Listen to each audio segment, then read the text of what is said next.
technology, and we have a good presentation. You're on the air. I've used that more than once. Good evening, ladies and gentlemen. Welcome to the Wednesday, May 25th meeting of the school committee. We have a pretty lengthy agenda, so it was my decision to move the meeting up to 6 p.m. and hopefully we'll get through the night. Start off with public participation. Any public participation? Seeing none, move on to number 2, good news. I'll start down the end. Rhonda, any good news? Today, no. Not today. I know. Last two times. But not today. Dr. Sylvia? I think that we've got a couple of pieces of good news. You may refer to one of them. We've got good news in that the budget was signed and approved by town meeting, and I think that that's good news. And I personally want to thank everyone that worked on it. I want to thank the Finance Committee, the Board of Selectmen, and everyone that took an active role in reaching an agreement. So I think that's good news. Also, I went to the annual Decca Spaghetti Supper auction Sunday night. It was awesome. I don't know exactly how much money they raised, but the money was coming in fast and furious on the auction, and the food was decent. And I think there looked like probably somewhere in the neighborhood of 250 to 300 people in attendance. So it was just a fun night. So kudos to them. Rachel? Doctor? I am going to defer to Jessica, who is going to give my good news from the high school today. Well, tomorrow there's the senior athletics banquet where all senior athletes and possibly some juniors, if they were also captain, will be going to the banquet, and that is tomorrow, Thursday the 26th at 6 p.m. And then also on June 2nd at the high school, there will be the senior scholarship and awards night, and that will be at 7 p.m. at the high school. What's the date on that one? June 2nd. Thank you. And there is also on June 9th, the awards night for underclassmen. Busy time of year. Oh, yes. There is. And how many days till last day of school? About 16. 16. 16 school days. Don't add in weekends. And the good news, naturally, I want to echo with what Dr. Sylvia said. The disappointment is the turnout at town meeting. I would hope in the future that we can really reach out and get a lot more participation at town meeting, because there are so many major issues and things that we need done in this town, and it's tough when 90, 100, 150 people decide what goes on in the town. But that being said, the people that came out should be commended for coming out. I want to thank the Board of Selectmen. We worked, myself, Chairman Mr. Cruz, Dr. Rabinovich, Mr. Andrews. We worked on the Health Trust agreement. It was presented to both boards. The Selectmen supported it, FinCom, and we were able to get it done. If there was a do-over for last night, then I feel I probably should have said a few words on behalf of the school, but we're 100% behind it and really want to thank everybody that supported it. Minutes of the meeting for May 11th. Any additions, corrections? If not, I'll entertain a motion to accept the minutes as. I move we accept the minutes as presented. Second. Discussion? All in favor? Aye. Aye. Opposed? Abstentions unanimous? I have to abstain. You abstain? It wasn't there. 3-0-1.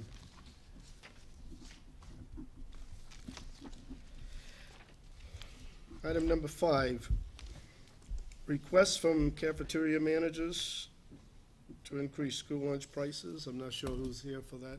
Dr. Rabinovich? We have two of our cafeteria managers.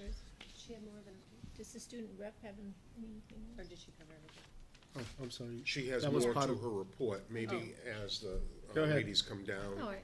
Yeah, I thought she did that in They're her. more of reminders. Just that the senior exit interviews are continuing on this week, so if you haven't done your portfolio, you really should get on that. And promenade is this Friday at 4 p.m. at the auditorium, and then prom will commence at 6 p.m. at the Seacrest.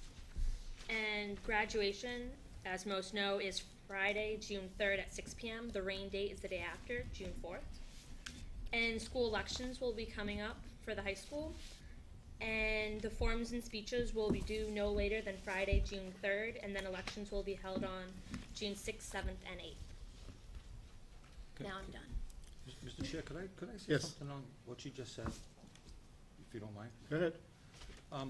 I had the opportunity, and Jessica just reminded me of it, to speak to several seniors, and they were busy taking finals, and they're doing their senior exit interviews. And so I simply asked them, just as kind of like an informal research thing, if you had more time to study or prepare, which would you prepare for? Your final exams or your exit interview? And the two of them that I was with said, oh, by far, the exit interview. That is by far a more meaningful activity than an exam ever was. She says, he and she, it was a girl and a boy, they said, we've been taking 3 years of final examinations, but this activity is an activity that we can take through the rest of our life. It is a wonderful activity. It really makes us feel good about telling people what we've achieved here at Wareham High School. So I thought that was very telling. I know it's not scientifically accurate because it was only 2 kids, but I found it interesting that they both said that if they had more time to prepare, they would have prepared, they would have used that time to prepare for their exit interview as opposed to a final exam. That's interesting. It really is. Shows where they are in terms of testing. Just before we go into the formal request that our cafeteria managers have, and I know I'm moving, so it's not good for the cameras, but Yes, it is. at our last meeting, we recognized people who were here either who have worked for the district for 20 or 30 years, and one of our cafeteria managers was not able to come. And since Mary Kluber is the manager of the middle school, where I spent 12 years as the principal, I think it's perfectly okay if I present her with her certificate and say thank you for all the years of service and for the great job that you do in our cafeteria. Thank you very much.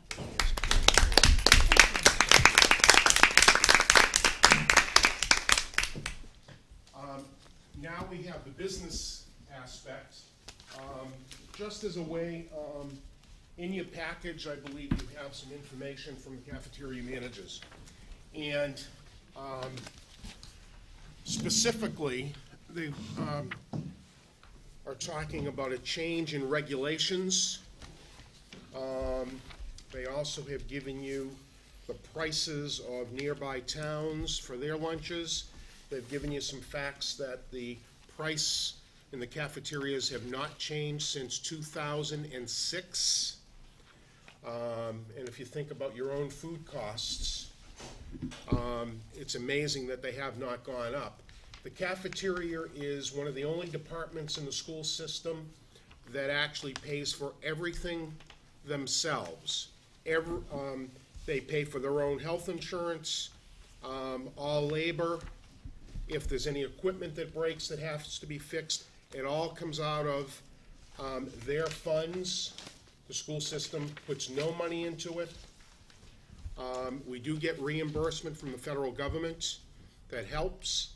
But it's because of the hard work of these managers and running this like a business that we have been able to not raise prices, and we've been able to stay to the point where it's not taking other resources away.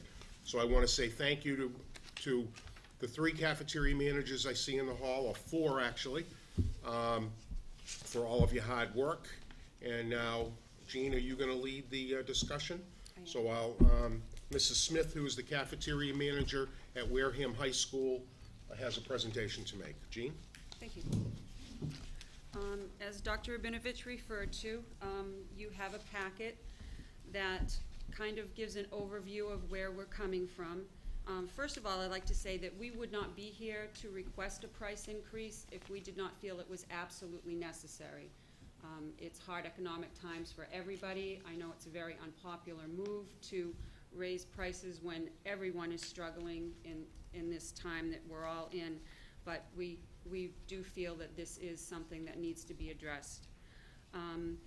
The first pages in your packet, 1 through 12, are the proposed changes to the meal patterns and nutrition requirements for breakfast and lunch. This is a federal document. We already have to follow the regulations set out to us by the federal government, and we are required to meet those standards. And these are just updates and changes to what we already have to follow. Currently, right now, schools are not required to offer the recommended quantities of fruits and vegetables, whole grains, and low-fat milk. However, Wareham Food Service has already incorporated additional fresh fruits and vegetables and increased our whole grains in our menus. The friolators, for instance, are gone as of this year from the middle school and the high school. So knowing that this was coming, we have already been making changes in preparation for the standards. On page 7 of your packet, that really compares the changes that you will see in breakfast and lunch. For instance, in breakfast, the new standard will require the serving of fruit to be doubled. The increased serving of the meat or meat alternate is something that's added additionally as from what we're offering right now, Just so and you know. whole grains. Gene, we did not make copies of the entire Federal Register Okay. sheets for them. But Okay. I have a copy of it, and anybody that would like one, I will Very make good. copies for you. Or you can, you know what, we can scan it, and I will send it to you electronically. Save some paper. Saving paper, that's good, sorry. But as I said, there are changes coming for breakfast requirements and lunch requirements. What I just mentioned were changes for breakfast. What's coming for changes in lunch, the servings of fruit and vegetables that we currently offer are going to be doubled. There will be an added requirement for serving dark green and orange vegetables and legumes. And there will be also increased on whole grain offering and strict limits on sodium. The sodium over the next 10 years will have to be cut by half. So a lot of other changes are coming, focusing on lean meats. The fluid milk, they want us to give only 1% or fat-free. Saturated fat, less than 10% of the total calorie intake, and as I said, the sodium is going to be cut in half. So, in other words, this new meal pattern is going to cost more money to put the increased food on the plates. So that's one reason why we are here. You don't have, the next piece of the packet is the Healthy Hunger Free Kids Act of 2010. This will become effective July 1st, 2011. And the most important piece of the Healthy Hunger Free Kids Act requires that a school food authority ensure that schools are providing the same level of support for lunches served to students who are not eligible for free or reduced price lunches, in other words, the paid student meals, as they are to lunches served to students eligible for free or reduced meals. The reimbursement for a free lunch that we get right now is $2.77, while the reimbursement for a paid lunch is 31 cents. Therefore, the difference is $2.46. And we currently charge at the elementary level $1.75 for a lunch, a paid lunch, and $2 at the middle and high school levels for a paid lunch. So the difference is $2.46. So we are under what we should be charging. And the equity in school lunch pricing requires us to adjust our prices. They will give us 5 years to gradually implement it over time. And in the packet, there were different school systems who were charging the same as us, less than us, and also school systems that are voting to increase their prices effective the school year 2011-2012. In the surrounding towns, there are 14 out of 23 schools have higher prices than we have right now. That's at the elementary level. At the middle level, there are 14 out of 23 as well that have higher prices. And at the high school level, 18 out of the 23 schools have higher prices than Wareham does. And a lot of these schools will be gradually implementing the change to increase, to come into compliance with the equity in school lunch pricing. We included in the packets, just so that you can see what we actually spend to produce a lunch. This was something in the past that the school committee had always liked to see. We did breakdowns for the 2 elementary schools together and the 2 middle and high schools, because the middle and high school run the same menu and the elementary schools run the same menu, so we basically serve the same meals. And with the labor included in the food costs, the costs come out to $279, $265, $288. Those are at the elementary schools.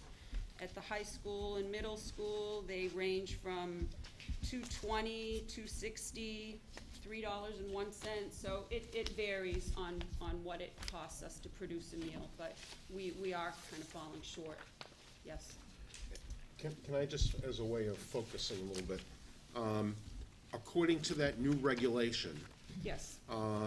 what you're saying is that currently the cost of a meal they feel should be $277, and they give you a reimbursement for people that pay for lunch of 31 cents. Yes. So that we should be charging at least $2.46. Yes. According to that regulation. And currently at the high school, we charge, and the middle school, we charge $2. So there is a 46 cents difference. And what you're requesting this evening is to raise it by 25 cents and then perhaps gradually move it up Yes. to the Yes. 45, Actually, we had 46 cents. suggested implementing 25 cents this year and maybe 25 cents the next year, but a gradual implementation until we reach the point where we're in compliance. Yes. And would that mean at the elementary, it would be the same, we would have to get up to 246 also for the elementary lunch? I'm seeing the cafeteria manager sitting and shaking her head, yes, okay. I'm sorry, I just wanted to try to clarify to make sure everybody understood why they're here and what this is about. Do you wanna ask questions, or? Are you completed? All set? Dr. Rabinovich did mention that we haven't raised prices since September of 2006. In September of 2004, the high school lunch cost $1.50. In September of '05, we went up to $1.75, and in September of '06, we went up to $2. So what we're requesting of you tonight is similar to the last time we raised prices. We did it in staggered years and raised it 25 cents at a time. He also referred to the fact that we are self-supporting. For example, Wareham Food Service paid $138,070.26 in health insurance benefits in fiscal year 2009 to 10. Equipment expenses in school year 2008 to 2009 were $90,552. So just to give you an idea of some of what our costs are, food prices are going up. and we're going to have to be giving more food per meal, so that as well will increase our food prices. So I think that's about the end of my. Questions? Rhonda? Thank you.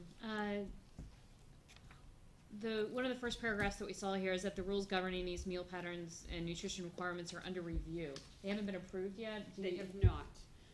We expect them to be voted on before the end of our school year, so they should be approved or finalized anytime now. Are there any hang-ups, the reason why they haven't been approved yet? Or is it just No, because they haven't been able to meet? This proposed rule was published in January of 2011, and then they have a comment period, and like School Nutrition Association made many comments to the rule, and then they take that into consideration and reformulate, and so that's why it takes so long to finalize the rules. But I'm learning more and more, it takes a long time to do a lot of Yes. things, new things. So we expect them before the end of the school year. Okay. Can you explain to me a little bit about the difference in the labor that you were talking about with the new standards? That what are some? Can you give me just a couple examples of what would be Of different increased in the labor? Well, one of the main concerns that I have is the restriction that's coming on the sodium, and that will prohibit us from using a lot of the processed foods that we use now. This will require a lot more. We're going to go back to the scratch cooking and the labor-intensive meals. I'm sorry, can you explain scratch cooking to me? Rather than I'm sorry. Is that a serious question? It was. I don't know. That's no drive-through McDonald's. Okay, that's what we usually live on. making it. No nuggets, no more nuggets. Yeah, okay, sorry Like about that. cook a turkey and debone it and you know. I used to like turkey and gravy, though. Yeah, that's the thing that comes to my mind, because And the the mashed potatoes. deboning I remember, but Meal yeah, potatoes. so Meals are so good. the reduced sodium will create a lot more labor intensive meals. Which is in the long run good, but it's gonna Yes, cause, it's just money. it's a positive thing. We have the list of the different towns in the collaborative. Do you know why there are some schools that decide to either keep the same cost across the board for elementary, middle, and high, or some decide to charge exactly the same for elementary and middle and a different price for? I mean, they're all different. We choose to charge differently for elementary, and middle and high are the same, but some people do it differently. Some schools do it differently. Another part of the packet that you probably don't have is the breakdown of these school systems. Some of them, like we pay for everything, the health insurance and the repair costs. Some systems, the town pays the health insurance, so they have different financial responsibilities. They don't necessarily have to pay everything out of their own pocket. They might be, this breakdown also shows the percentage of free and reduced meals. We are very high percentage of free and reduced meals. And towns that aren't high in free and reduced meals will usually charge more. Okay. If you've been running pretty much a deficit for the last several years, has that account, and I don't know who to direct this to, have you been running in a deficit for the past? Okay. Nope. Okay. Those are all the questions I had right now. Dr. Sylvia? Just 3 quick questions or comments. Mrs. Smith, so it behooves us to put as many kids on free and reduced as we possibly can, Absolutely. obviously, because the reimbursement is higher. Yes. What percentage of our students, and I know I should know this, are free and reduced, system-wide? 46.5. 46%? 40, 49? close to 50. Well, around 50%. Yeah. So 50, okay, so 50% of the kids are paying for their lunch. That is significant then, in terms of the reimbursement loss. If we didn't do this, and I know the financial ramifications, but is this mandated by the law or by the regulations that we do this? What if we choose not to do it? What if we choose not to raise prices? What happens?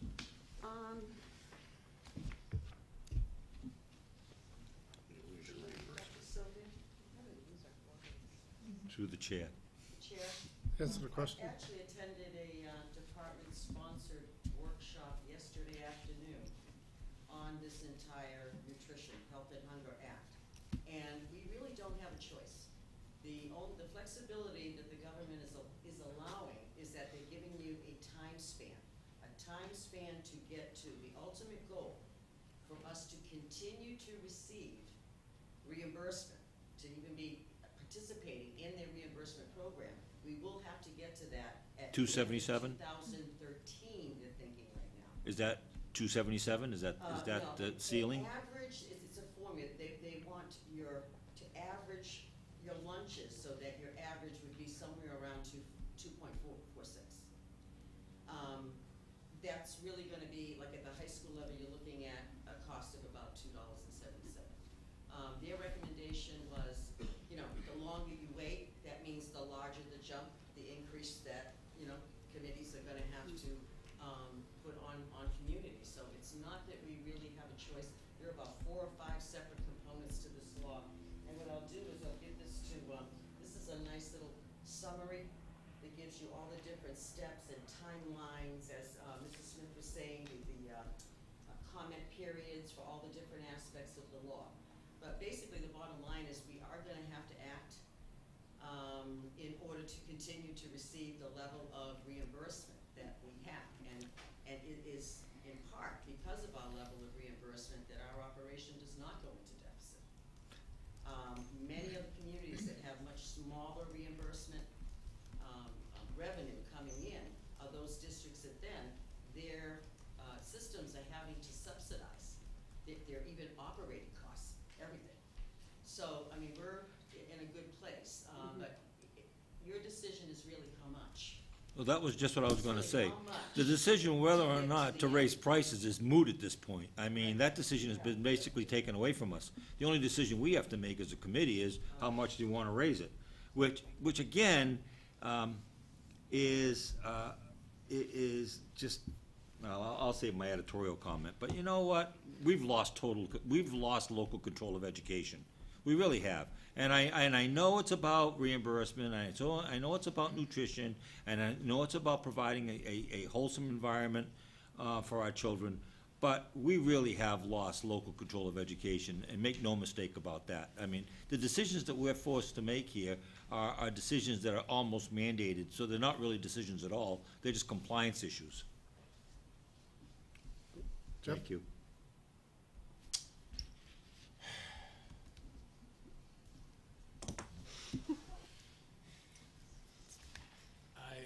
I love mandates. Let me ask you a fundamental question.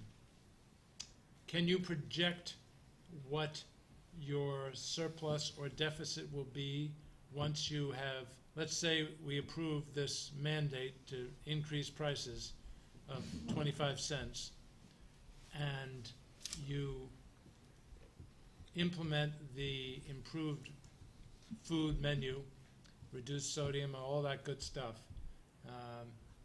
Can you project what your profit and loss is going to look like after that is all done with the 25 cents plus the change in the food?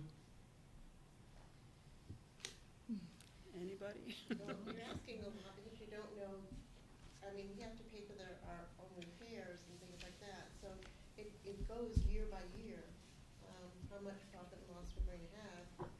I know my school has gone through major, I've had to like renovate my whole kitchen to get more All right, let me- appliances in. So my profit was down because of that. You're adding more fresh vegetables and more fresh fruits. That's gonna bring it down. So if we don't get the income, we are going to be at base level. I mean, we're not going to be making anything to. Well, then let me ask anybody who can answer, and perhaps Anna's the best person to answer. What are you projecting for food services for this fiscal year as a surplus deficit? We will not have a deficit, but I believe the surplus will be less than we had at the end of fiscal year 10. Ballpark. Because of some anticipated repairs that are gonna have to be done and addressed very soon, again. Last year, to give you an idea, we ended the operation at about $300,000 in the black. 300,000 in the black after paying for health insurance. Yes, after all summer meal reimbursements too, because the summer meal program is considered its own program, not even part of the National School Lunch. But we actually, because we've increased the participation in the summer program. Come on. And the reimbursement is really excellent. At about September 1, when they're starting up that school year, I think we're gonna be around 270.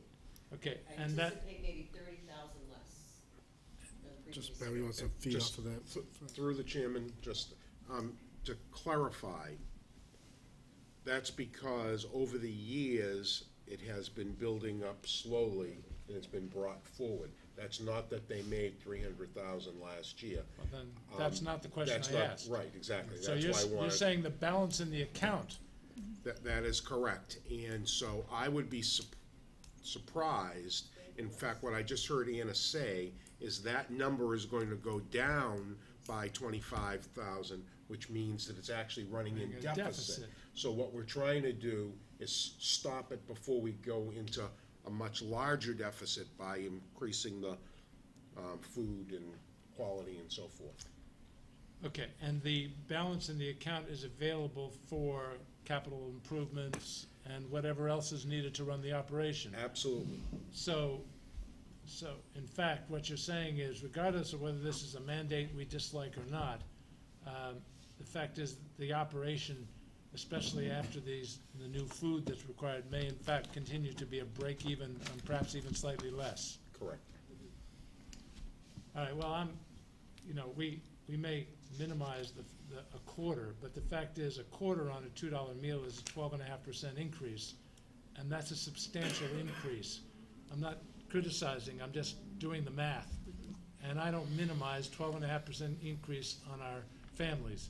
So, and 50% are in fact paying substantially. So, but it doesn't sound like we have much choice for two different reasons, unless we want to eat into our surplus, which is needed. And just so I have a sense of, and the revenue for the total operation, Anna, would be how much? End of year, Total amount taken in. with reimbursements, our Yes. program, it's over $1 million, of course, of the year, but the cost. is No, I understand. $1 million in, I think. I'm just trying to get a sense of it as a business. Yeah, Thank you, it's- Mr. it's Chairman. about $1 million Thanks. last year, Thanks. with 700,000 in expenses, therefore the net is your 300. No. You just No, You you're just went the confusing. wrong way, and that our superintendent corrected you. That's the balance in the account. That is not a surplus from the P and L for a year. No, that's the balance. Yes, okay. Thank you. Rachel? Okay, I'm coming at this, I guess, from a completely different standpoint. I can't stand, Good. I have an absolute disdain for any regulations coming from our government. However, especially in a time where we have, with the economic problems we have, we're looking at, I have 2 kids in school. I paid more for this than I would have to pay in an entire week with this 25 cents. It's less than 1 iced coffee per week with 2 kids in school. And we're offering better food at a higher quality, better for these kids. And for kids that are coming from homes that are hurting, we're offering them a really healthy meal. And that may be the only really healthy meal they get. That's true. And I just can't, I'm sitting here and I can't justify and say, oh my gosh, I can't believe you're gonna make me. I bought an iced coffee on the way here. That's not necessary for my health and well-being. It might keep me awake, but maybe. But I would say it's necessary. it's, it all depends. We'll talk at 9 o'clock. I just see it as, I appreciate that it hasn't risen, and you've worked very hard at that, but I see it as an opportunity. We have to meet these regulations. I think these regulations are actually good regulations in feeding our kids healthier and better. Our society has not been good about that, and I'm going to thank you ahead of time for the baking of the turkeys and the things. It is appreciated. I think it's great, and I've been hurt economically too, so I understand, but I still want my children to eat healthy and eat well, and I want all children to have that opportunity. So I think the 25-cent raise is really not significant enough that it's going to be a problem. Well, I'd probably side with my colleague, Mr. Sweat, that when you look at the increase of 12.5%, that's significant. Ms. Miranda, you threw out a date of 2013, am I correct? Is that when we have to be up to that? They anticipate that the final rule will be published for the fall of 2013. So they're really saying you've got this 2-year window now. They expect for us to be compliant by the fall of 2013. And this section of the law is called equity and meal pricing. I think that's the other goal, is that you've got one community that charges $3 for a lunch, you've got another community that charges $2, and yet if those populations that are eligible for free and reduced lunch are getting reimbursements. It's almost like the government's way of trying to sort of standardize and ensure that lunch prices do have some equity. Again, that's only one small thing. This is a very comprehensive piece of legislation that I think really was born out of the obesity issues and the health issues that we have with our school-age children. So it's just one component of a larger package. Mr. Smith, on this chart that has South Shore Collaborative school lunch prices, are these just schools that belong in that group? I'm curious as to comparisons to neighbors like Bourne and Old Rochester, or some area that might be closer to our economics like New Bedford. See, we participate in the South Shore Buying Collaborative. Wareham partners with these schools to get better prices on our groceries and different things that we need to buy. So that's why this group of schools was included as a group, because we partner with them. I don't know what Bourne charges. How do you calculate your prices? Are they based on the estimated number of children you have to feed and what you spend? Because as Rhonda or Dr. Sylvia said, the prices are all over the place from all the different schools. Mm-hmm.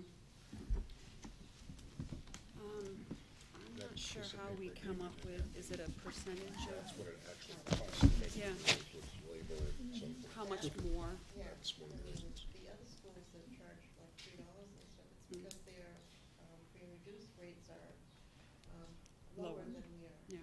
So they have the money to provide all this better food and whatever else they're doing with their money, and we don't. So, sounds Their like, calculation, no.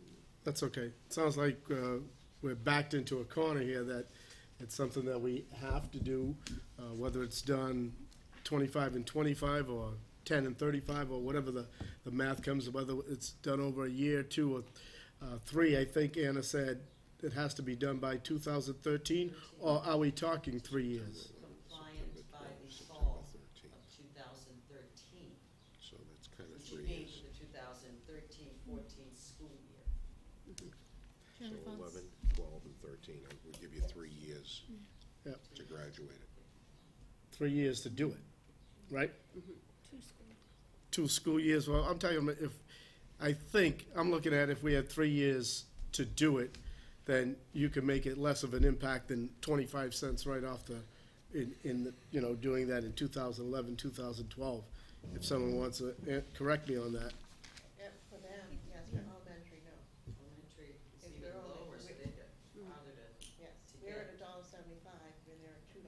So you're already below by 25. Below. Okay. Rhonda, you had a follow-up? I had a follow-up to your question regarding how our price is calculated, through you, Chair, to Anna. In the seminar that you went to, do they have a suggested way that they calculate what the mandate is? I mean, are they doing it by student? Are they doing it by the food? How are they coming up with the prices, or the suggested prices? They established that. Don't say vague, 'cause that would shock me. Is that, they've set this goal that they wanna get to. They're being very diplomatic. They were basically saying, we are not mandating what community the recommendation was, if possible, no less than 5, no more than 10 cents per year. But we also understand that many communities that have been very low are going to have 25 cents per meal. So Right, but when they came up with they're the- going back and forth, they're being very non-committal, wishy-washy. We really didn't get a straight answer. And again, part of this, I think, is because it's still in that proposal, like the final rules have not come out. But the one question we directed was that this equity piece, do they anticipate, this was from the Mass Department of Ed, Katie Millette, who runs the entire food service program for the state, said this, she knows they're not gonna waive on. Because they're looking at what it will do for us. They're gonna increase our reimbursement 6 cents per meal. Many of us were complaining, saying, we probably added at least 20 cents, you know, in terms of what it's gonna cost our operations to produce the quality lunches, yet you're only reimbursing 6 cents of it.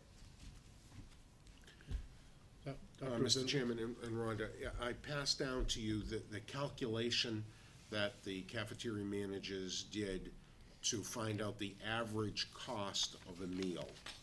So that's using with labor as well as food. And there's a calculation they do, man hours per meal and so forth, that they come up with the average cost of the meal. Then you look at the reimbursement that you get, and you try to make it so that it's at least equal to that number. And we're below it. So if you look at $1.75 at the elementary, and somebody's paying that, and we're getting 31 cents, I think you said, for a reimbursement, you know, that's $2.01. According to this, we're 70 cents below what That's correct. is our average cost of food Yeah. and labor. And what we have done to try to lessen the cost of labor is when we have had positions that were full-time positions that we have become available, we have cut them into 2 half-time positions, so that people do not get benefits. The managers have taken a very business-like attitude to running this on a shoestring. You know, I've been with them for the last 7 years and have seen it where we calculated where the deficit was growing. They took steps, we increased prices, and we were able to get back to the point where we were actually making a profit. But that profit goes, again, to take care of the needs of increased costs of health insurance and increased costs of the capital improvements of the cafeterias. At Minot Forest, we had a piece of equipment a number of years ago that died. It cost us $25,000 for that piece of equipment, plus we had to put in a new service for electricity that cost us another $25,000. That cost us $50,000 to do that upgrade so that we could continue to produce the lunches. And without the money, we wouldn't have any place to go to get it. So, you know, it's a wise, in my mind, a wise business decision to increase the price. Anything else that you two would like to add? I would just like to point out that in 3 of the 4 kitchens in Wareham, you have equipment that is 20 years old or older. The only kitchen that's been completely remodeled was the middle school. So, I mean, again, equipment gets tired and breaks and doesn't. I mean, I know all the stuff at the high school is obsolete. There are things that I can't even have repaired because they don't make them anymore. So that's just another piece to what Dr. Rabinovich just was talking about. Any other questions from the board? Ms. Miranda, something to add? We're gonna vote on this. You asked earlier, Mr. Chairman, what some prices are for neighboring communities. I do have some here for you. Bourne, right now, it's $2.35 for an elementary. They charge $2.60 for middle and high. This will take into, for example, I mean, the range here, we are the lowest at $1.75 for elementary with Truro. These are some of the Cape towns, and middle and high. So, I mean, I'd be welcome to share this. I also have another more updated survey that committee members want to take a look at. Okay, thanks. Mr. Chair, Yes. this is a double-sided coin, and I support it. Although I just get irritated with these mandates, but I support it because one side, the flip side of the coin is the fact that I think that the regulations that have been handed down in terms of nutrition is a good thing. Now, I know it's gonna cause a little bit more work, and it's gonna cause a little bit more preparation, but I think that's a good thing in terms of producing a healthy society and young people that are eating healthy food. So I think that that's the good side of the coin. The bad side of the coin is obviously you have to raise prices, and no one wants to do that right now. But I don't think that we as a board have got to realize that this is money in, money out. You know, it'd be real nice if we could use some of this money to offset operations, but we can't, and we don't. So it's a matter of operating the food service program, and I don't like price increases. I think that we probably could have been creative, but that option, it appears, has been taken away from us. So, like I said before, it's not if we go up, it's how much we go up. So, that's a double-sided coin for me. I will support the 25%, and let's move on. No further questions, I'll entertain a motion on this. So move. Second. Second. For Further discussion? discussion? Yes. I understand the mandate, but it does seem to me that maybe we could be a little bit, what's the right word? Methodical about this, in the sense that I would like to give the superintendent the authority to do it pending final approval of the regulations, because they have not been finally approved and won't be for X number of weeks or whatever, and then, of course, they could change. So I would like the motion to say, A, that it would be based upon the regulations, the mandate associated with the regulations, number one, and number two, I would like to have the motion contain the fact that we would do it over a 3-year period, and that it would be an algorithm which would simply say whatever the difference is between the amount that's mandated and our current prices, we divide by 3, and each year we take that amount, so that by the end of the 3rd year, we're in compliance. Does that make sense to everybody? That'd be an amendment. Okay, consider that an amendment. So, But it was also for discussion, and I want the superintendent's input on this. To respond, Dr. Rabinovich? I had, actually, Jeff had written down 15, 15, and 15 when we were looking at 46 cents so I'm in favor of doing it in 3 years, just to lessen it. Now, I understand 46 cents is the high school and middle school. It's gonna have to be higher at the elementary, perhaps 20, 20, and 20 or something. I don't know exactly the number. That's essentially what I'm saying, is Yes, to yeah. give you the authority to do that pending the final regulations. Right, I'm okay with that, and I just, from Anna, that you said that we believe this is gonna be passed when? The proposed regulations actually go into effect July 1 of 2011. So that's why they're anticipating school districts are gonna have to start raising their prices as of the FY 12 year. But we really only have 2 years, not 3, because full compliance is expected by the end of the 2013 year. Well, that's 3 years. Yeah. So we really only have 2, we don't really have 3 years Mr. Chair, to get there. what Mr. Sweat said makes sense to me. I'll withdraw my motion, and he can make a motion of his own. Someone withdraw the second? Rachel have the second? I withdraw my second. I just don't, Okay, Mr. Sweat? So the motion is that we raise prices over a 3-year period, and that those price increases are Wait. But is that gonna cover the? Hold on, let him finish his motion. Then we'll discuss it. Go ahead. and the amount of the increase is the total amount that has to be increased to get to the mandated level for equity divided by 3. And that this amount and that these increases only take place with the approval of the regulations as interpreted by the superintendent. Do I have a second? Second. For discussion, Rachel? I don't see how it fits into the time frame. I'm not seeing it. So I just think that we're shortchanging ourselves. I have to agree. I think that what we just heard was that we only have 2 years. So I don't know how we can break it out by 3 years if they're asking us to be funded or that meeting the mandate by the end of 2013. I'm saying that takes us into 2014. Am I?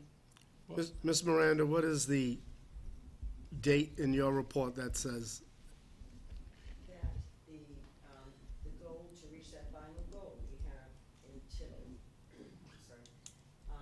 to the fall of 2013, which is that price effect. We will have to be fully compliant. Right. So by my calculation, we put an increase in as of this fall. We put a second increase in as of the following fall, which is 12, if I'm counting correctly. So you want And then we put a third increase in as of September 1st of 13. That sounds Yeah, like that- 3 years. September 11, September 12, Okay, September I just thought that we 13. had to be. I thought it was, the wording was off, just It that's. won't affect our reimbursement, we do have to have that.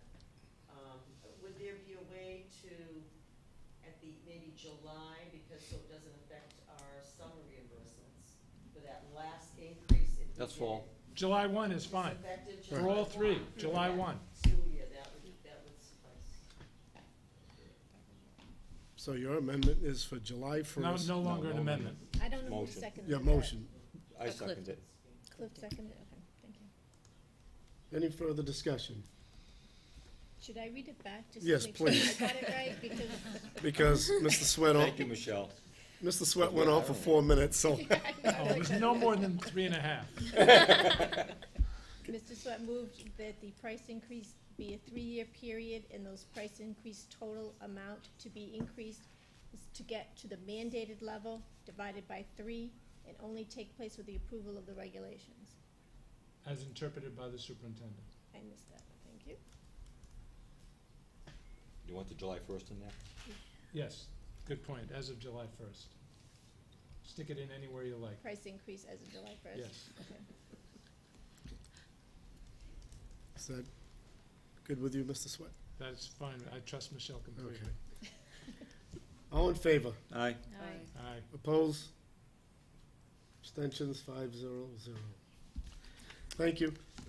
Thank you. Thank you, and thank you for the fine work you do. Thank you.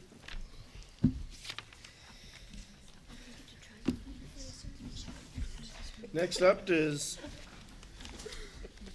number 6, school improvement plans, Wareham Cooperative Junior Senior High School and West Wareham Academy. Mr. Chairman, as the technology gets ready, and Mr. Plasko is finding his presentation, I would just like to remind members of the board that both of our directors, Mr. Plasko is a principal, and our director of West Wareham Academy, are in their first year in leadership roles in our district. This is their first school improvement plan that they are coming before us with. That they have, the previous year's goals were done by other individuals and were not in SMART goal format. And that, as you will hear, this is a very specialized clientele at both of these schools.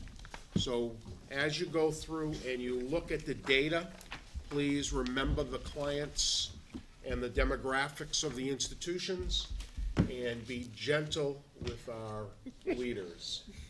Thank you. Who was first, Dr. Rabinovich? Is this Mr. Plasko? Plasko is going first, because he has broader shoulders.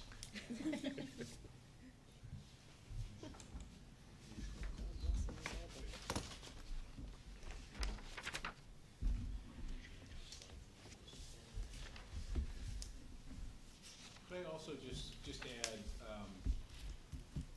different than past years, and it may be very different because we're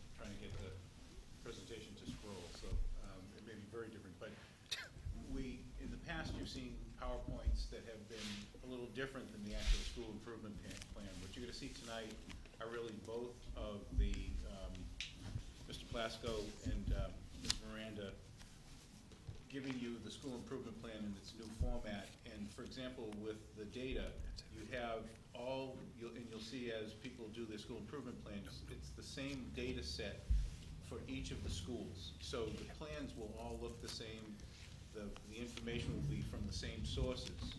And one of the key points in the data portion of this are the impact statements. So what will have happened is that school councils, along with the principals and their staff, will have looked at the data, for example, enrollment data, and they'll make impact statements about that data.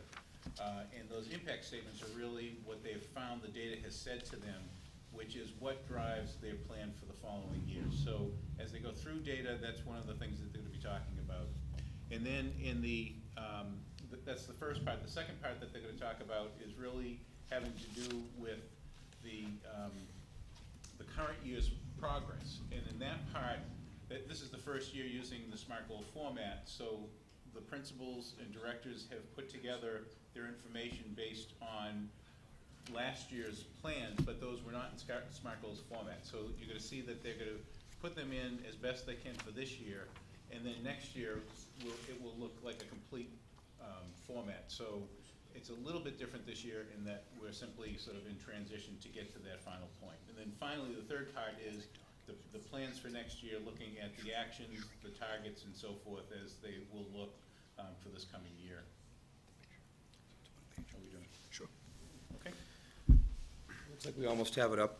You have a copy of the school improvement plan, and it's pretty much what's on the screen with a few additional slides as we move along. Let's start off by saying, after arriving in Wareham this summer, I began transition with the superintendent, the former principal, the administration team. First order of business was to conduct an assessment right away. We began with physical changes, and now we begin to move and continue to move into philosophical change. This has been started after I reviewed the outgoing principal's school improvement plan. I had to prioritize and interpret some of this year's goals, this being my first year, in a building that had so much change in staff over the last few years. Excuse me. Making change is not easy with our student population, so I'd like to start by giving you a brief description of the current student population, as the co-op is unique in many ways. Wareham Cooperative School Student Trauma Indicators of 2011-2012, which is our clientele, 78% of our students have been retained at least once since kindergarten. 98% qualify for free and reduced lunch, we heard about earlier. 87% are from divorced or single-parent families. 41% have a history with the Department of Children and Families, DCF, known as DCF. 70% have a history of substance abuse issues themselves or parent use. 48% have made appearances in court as juvenile offenders. 37% have a parent who is currently incarcerated or recently released from prison. 83%, thank you, have another type of traumatic event that has taken place in their childhood, such as physical, sexual abuse, persistent neglect, or domestic violence. 9% students currently are with or expecting child, for whom, I'm proud to say, education is still a priority. In some of our numbers, currently in our PM2 program, each semester we are averaging 114 students. Some people know this as our evening program. Some people refer to it as night school, but it is our PM2 program. And our average in the day program has been 46 students. A lot of this information was taken, and I want to thank Eileen Frazier, who worked with these on some grants that we continue to seek. The first page of your school improvement plan, as mentioned, is now being in the same format with all schools. The picture we have on the front is our students at a recent field trip at Camp Burgess, where they work on team building skills. And I wanted to thank the grant team at the curriculum office, particularly Jan Rutella and Dr. Rubernovich, for helping us receive those funds so the students could participate in this event. And as we go through the slides, if they come up, we'll have some pictures of some students and some staff in some skill building activities. On page 2, and moving along, The impact statement as it relates to data, and again, you have the charts rather than reading the charts to you. The impact statement, the cooperative schools enrollment is in constant flux, creating different challenges for our resources and planning. Pathway 1, daytime, students are identified during the year from West Wareham Academy, Wareham Middle School, Wareham High School, as needing a placement, possibly at the cooperative school. The creation of a district advisory committee has assisted in more stability in class sizes. And this is the first year of that advisory group, and I wanted to thank Bob Lazon and Stacy Rogers as they created this advisory committee and have seen it in its first year. I've seen firsthand the success that we've had in communication and properly placing students. Pathway PM2 has 2 semesters. Numbers are based on registration, and this year averaged 114 per semester. This also accounts for changes in our enrollment numbers as the school year progresses. And I just wanted to point out here, students come from a variety of towns, not only Wareham, and bring in school choice money to our district. Each one is you think of it as a half student because it's each semester's, but it averaged that we now have 39 students through PM1 and PM2 bringing in school choice money. It equals 39 full-time students paying into the district. Pages 3, 4, and 5 are the data that you have that I'm going to speak to next. The impact statement on this data, this being the first year, we continue to conduct a needs assessment. School staff and principal work to reduce the referrals resulting in the discipline and utilizing best practices in the classroom management from the data that you've seen. Incentives as well as communication of students' options of the pathways available will result in improved attendance and reduce the dropout rate. Next, you see the teachers' data. And on page 7, percentage of staff with bachelor's degree is 100%, master's degree 55%, professional staff with CAGs or master's degree 33%. Statement here being with over 50% of our staff being new to alternative education, specifically to Wareham Cooperative School, it is important to acknowledge that we have hired and need to develop as well as retain highly qualified teachers who can make a difference for our students. This staff is highly qualified and continues to seek additional degrees and knowledge through further education on their own and professional development opportunities here within district.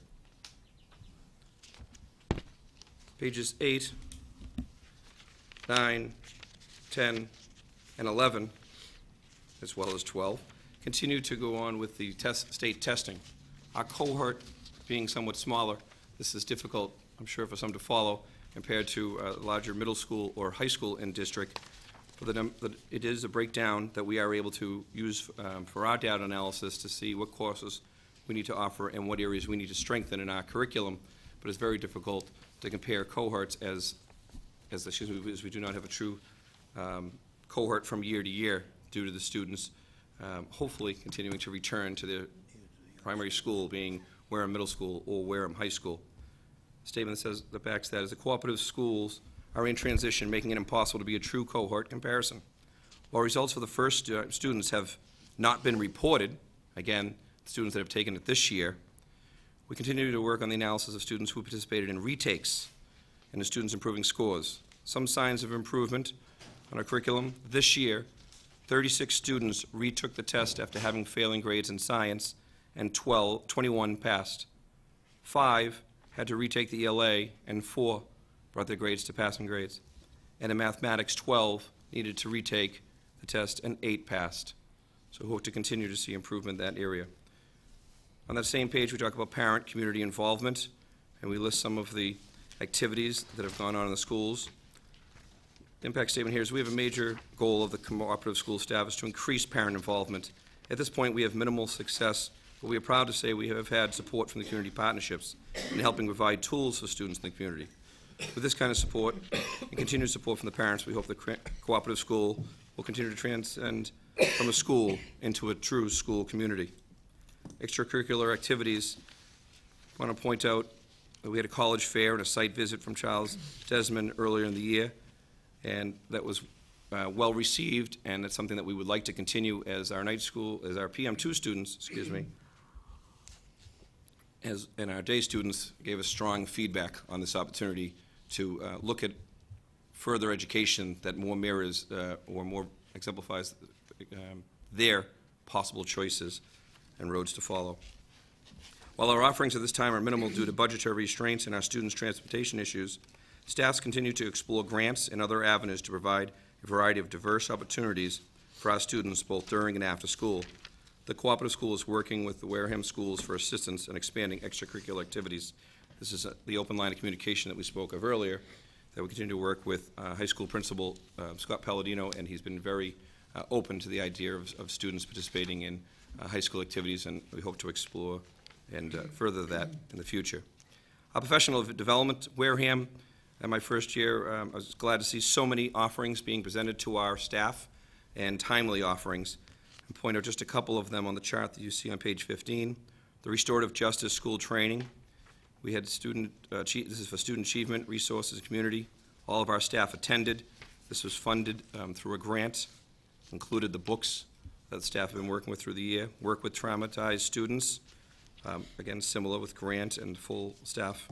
Crisis Prevention Institute, known as CPI training, was done here in district, and there were 3 of our staff, including myself, that participated in that, and that was well run by Stacy Rogers and her department. Bullying, provided a safe and emotional, secure event attended by all of our staff, and it was, again, in district and very timely. With over 50% of our staff being new to the alternative education, specifically Wareham Cooperative School, it was beneficial to provide training on trauma, alternative discipline, classroom management, and instructional techniques to teach this highly specialized population in effect and productive manner. In the 2010-2011 school year was inauguration of student portfolio implementation, and those will be presented tomorrow. Incentives for diverse learning. Project-based partnership supported small group instruction that begins with a pre-assessment phase to determine levels of current knowledge.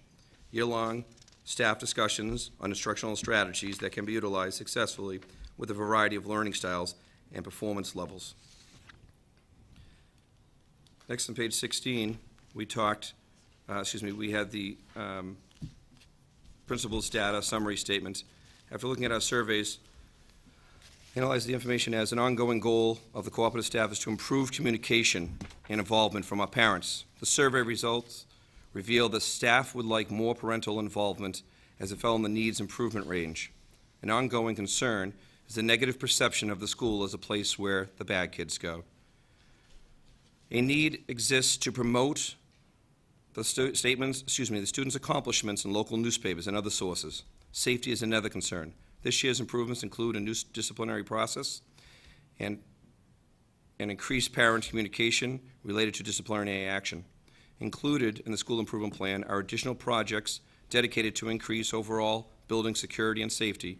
Building issues were identified in the surveys as lack of space, included a dedicated lunchroom and a dedicated PE area. Principal will continue to advocate for these requests in his capital projects. As we start to look at last year's goals, we had to look at student achievement in the same areas. It was kind of mixed across. There were areas, enhanced math skills for all students. While I put that in the not implemented yet, there is collaboration going on between the Wareham Middle School and High School to align our curriculum and implement into next year's schedule offerings that involve core classes, again, because of the diverse learners that we have. To enhance literacy skills for all students. Our new teachers in both our English and second-year math are working to develop curriculum in this school year. So I would say that it has been partially met and will continue in the year ahead as we get to next year's goals. We've improved the school MCAS scores by an average of 10% was the goal of last year. It was not met. Again, it was difficult to come to that number, but the cohort is ever changing. And one of the goals of the last principal was to implement 2 core classes as a technique to accomplish that goal. That was not implemented when I came on board, and that may be one of the reasons. We are going to take his suggestion, and after looking at it this year, it will be 2 classes that we're going to offer in our curriculum next year, and hopefully that will help improve those scores. Community, improved communication. Everyone has or should have an interest in the education of our children. We continue to work with the parents as in conference during the school year. At the mid-year, we required all parents to come in. This was something a little different at the co-op, to have, if you will, kind of a forced progress meeting. It was well received by the parents, well attended by their parents. We had one snow day that probably stopped us from getting to 100%. We had to reschedule. But it was something that was timely, and we continue to improve, and I would say that we met based on the success of that endeavor. Building community partnerships to explore resources to support the expectation of achievement of all students. We brought in professionals from the community to speak and to motivate our students, including college recruiters, state representatives, motivational speakers. I would say it was met with a very well-attended college fair, and we had some excellent letters back from our representatives who received letters from our students and thanking them for their attendance, and it's something that we're going to move forward with. Which brings us to this year and our SMART goals. Our first SMART goal, we tried to, we did, line our goals up with the staff, student, district, and superintendent's goals, as you can see at on page 20. SMART goals are to be specific, measurable, attainable, result-based, and time-bound. Our student achievement is that grades 7 through 12 will improve in the areas of math, ELA, science, as demonstrated by an increase of 8% in performance based on the following data source. DESE data, past, current student performance. We have 3 indicators here. And the first one, students will receive additional support in the math, ELA, and science. We are going to have our action be additional instructional support in the areas of literacy, STEM, science, technology, English, and math embedded in the daily schedule. A cross-curricular collaboration utilizing project-based learning, interdisciplinary planning, and assessments. This is going to start in September of next year, but we're going to start working on it now, and work has begun.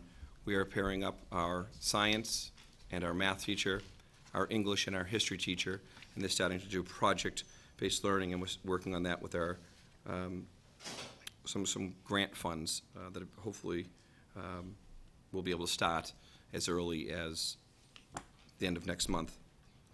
Teachers will increase level of direct instruction engagement with students to guide more focused instruction. Again, we shared common instruction language to provide consistency, research of better teaching. Students will receive enrichment and deeper understanding to increase performance, standardized assessments. We're focusing on the literacy and the hands-on math, experimental science, and certified instructors. Again, using the STEM approach and continuing to build student portfolios, we're creating an opportunity for shared instruction and material. We're going to have an elongated period in our new schedule that the students will have an English period and then a history period where they'll be working on a project together between the 2 teachers. They'll have their core instruction in one period, core instruction in another period, with shared time in between to work on hands-on, using technology in the classroom, supportive learning from multiple teachers, and then across the curriculum, again, as final evidence in the students' portfolios. Moving forward with technology, expand the application and integration of technology to improve learning instruction and organization of the school community. We're looking for utilization of the district's technology plan to guide instruction and technology across academic disciplines. This is an exciting time going on right now. The administrators' meetings talking about aligning technology across our district, making good use of the funds, and we're excited to implement those recommendations with our grades 7 through 12 program. Implementation of these additional resources and allocations will excite learning, as the students of the cooperative school we find to be very intrigued, to say the least, with technology, and are very happy when it's utilized in their classrooms. We're allowing staff to attend professional development opportunities when they become available as early as August, and for technology to be embedded in the assessments, not only as a teaching tool, but to be in the assessments across our curriculum. To utilize this technology and to provide the 21st century skills, we plan on utilizing technology equipment in a capacity that will be able to help the students that the students will be able to demonstrate by having it displayed in their portfolios as well as in the classroom. And the third goal is to facilitate school-community partnerships to enhance the education of our children. Looking to improve our communication with the members of the school community. again, tying into the district's goals and the superintendent's goals. Keep parents and guardians informed of school timelines and events. In this past year, we had a successful open house, and we hope to build upon that number. We almost reached 30%, and we're hoping to surpass that as one of our goals, to explore student interests by having open communication with the families. The principal will coordinate a website facilitation so that we can have more feedback from our parents. We're looking to build community partnerships by exploring the student interests, by enhancing and improving our opportunities for job coach support, and increase the students' opportunities for paid internships, positions in the community, and do so by some restructuring within our current staffing. Expand students' involvement in the larger community. We're planning the completion of a community partnership program. Students will participate. The data will be collected with the partnership. And the last goal for the upcoming year, SMART goal area, is increase school safety for all members of the school community. Here we have 3 goals, as mentioned earlier, from our surveys: to improve upon creating a respectful and orderly environment, decrease police-related school incidents, and improve the physical safety of the building. Staff is being trained and will continue to be trained in restorative practices of school circles, and school circles. We'll be making interior and exterior building improvements. We will be having 2 safety drill lockdowns. Again, another big initiative by the district this year for all schools. We'll decrease the teacher office referrals.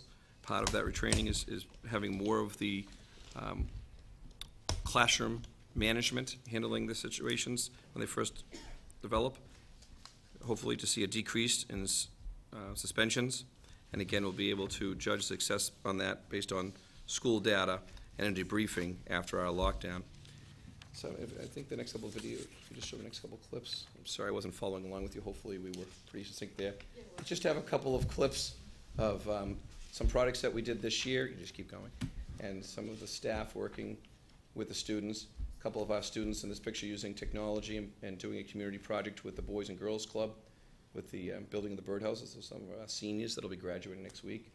This is Camp Burgess, and I mentioned earlier was funded through a grant. This is students from grades 7 through 12 working on working on team building activities, team building skills. Again, some of our seniors, as they get ready to leave us, their portfolio presentations are tomorrow. They finish their finals today.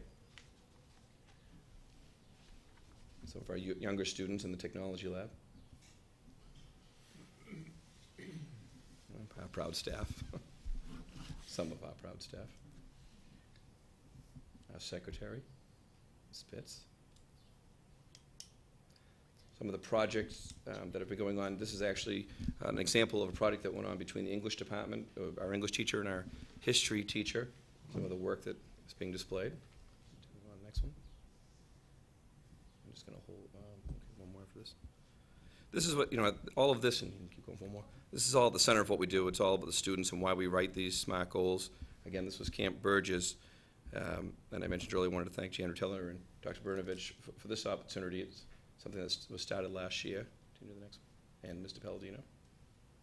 And just going to finish the slides with, and as we go through the next 3, this is the beginning of our race to the top. Keep going. This is our students climbing up a 30-foot wall.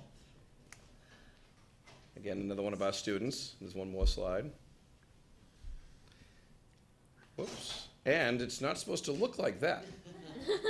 But what this is that you can see the students and the staff, and even a proud principal, can race to the top. And I really was at the top of that 30-foot wall, not the bottom. I mean, look at the legs. That's definitely me. That's a strong principal with you. I want to remind you, thank you, we can get rid of me upside down if you don't mind. I want to remind you of our graduation, where approximately, which is going to be next week, approximately 50 students will be receiving the diplomas next Thursday, the 2nd, at 5 p.m. right here in this room. You're all invited. Hopefully you all received your invitations. And I wanted to end, before question, by thanking Wareham's administration team, led by Dr. Runovich, for all their assistance during my first year as the proud principal of the cooperative school. It truly has been an excellent first year, and I'm proud to be here. Happy to answer questions. Okay, thank you. Nice pictures. The only I'm the picky one. The only thing that stood out to me is one student wearing a hoodie in school. So, The sweatshirt?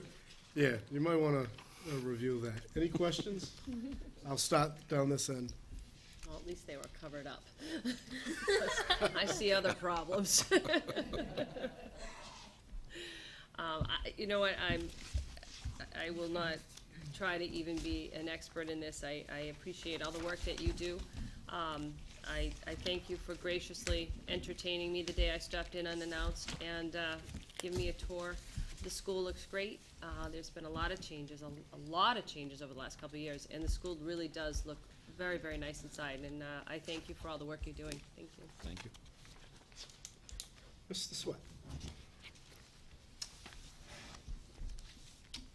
What percentage of your students do portfolios as compared to MCAS, the regular MCAS? Well, portfolio, as it relates to MCAS, all of our students participate in MCAS. 0 are doing the portfolio alternative. 0. For passing. 0. Ah, okay. Is that a choice that you've made as the principal, or? Well, again, it's the first year looking at the data, and I think that our students are capable of passing the MCAS in the traditional testing environment. And at this graduation next week, all of our students, except for 2, have completed all of the MCAS requirements. 2 were unable to be tested due to not being in the state for the testing. They will be taking the test actually on graduation day, and hopefully getting that, if good, positive news back from the state later, probably sometime around August. But to this date, and from the information that I was able to gather sitting down with Mr. Palladino, the students are capable of passing the traditional MCAS. Good. The second question is, if you asked your students why they are there, what kind of responses do you think you would get? Quite a variety. Right, and I'm Well, interested. what would I'm be- interested in, What would be common there? yeah, what would be the most common response? Yep. Most common first response I have when I've actually asked that student that question is they were sent there. Then with further discussion and a little bit more reflection from the students, they would say because they need to be there. Because for one reason or another, as I mentioned earlier in the description of students, they're having a difficult time in their lives, and they're not able to be successful in the traditional middle school or high school. They know our goal as a staff is for them to return to what would be considered a traditional experience in the middle school or high school, and we work together to get there.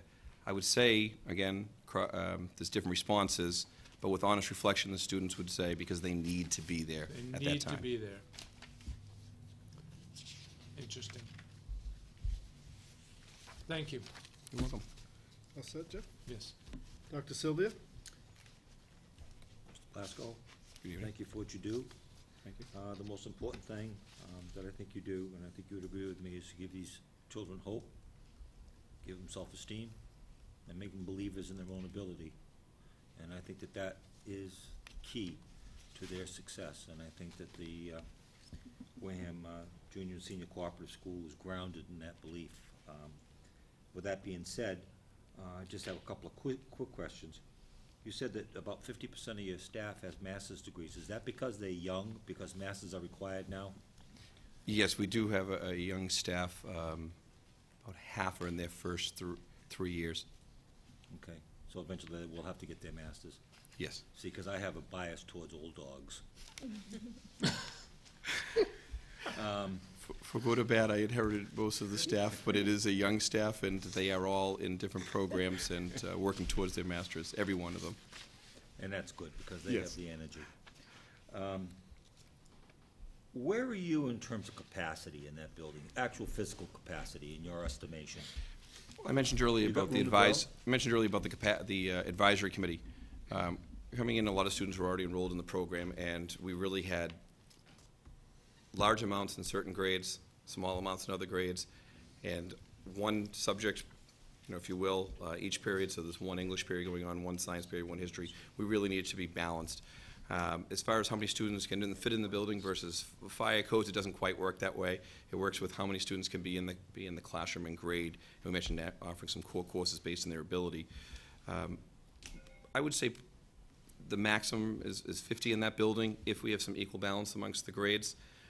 We have had as many as 50 this current year, and the number has dropped to 40. Again, the numbers are in flux due to different situations that go on, but 50 is really bursting at the seams.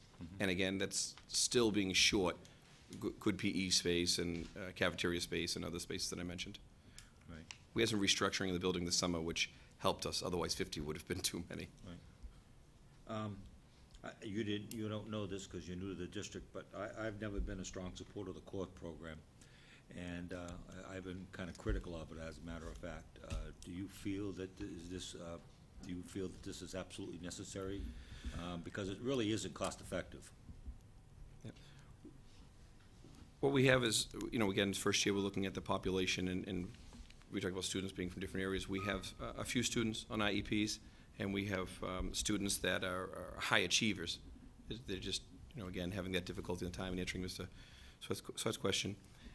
At this time, I think we do need to offer to do the right thing for a few of our students. I think each year we need to look at our offerings based on who our student population is, but based on the students that we have now and some of the students that have been identified by the middle school principal and the high school principal and their teams, I feel we need to at least offer it this year and analyze it during the year and at the end of the year. You'll have the capacity to do this? With the restructuring that I'm currently suggesting. You don't have to tell me what you're going to do. I'm just Yes, asking with the will current you have the capacity to do this? With the restructuring, not currently, but with the restructuring. All right. Also, one of the things that I mentioned last year to your predecessor, and I'll mention it again, I have a real problem with the lack of career-related job sites. I think Wareham is growing to a point now where there really isn't much of a reason why we couldn't place kids in career-related job sites and develop real solid internships for these kids, complete with assessments and intermittent interviews and follow-up. How do you propose to get that done? Yep.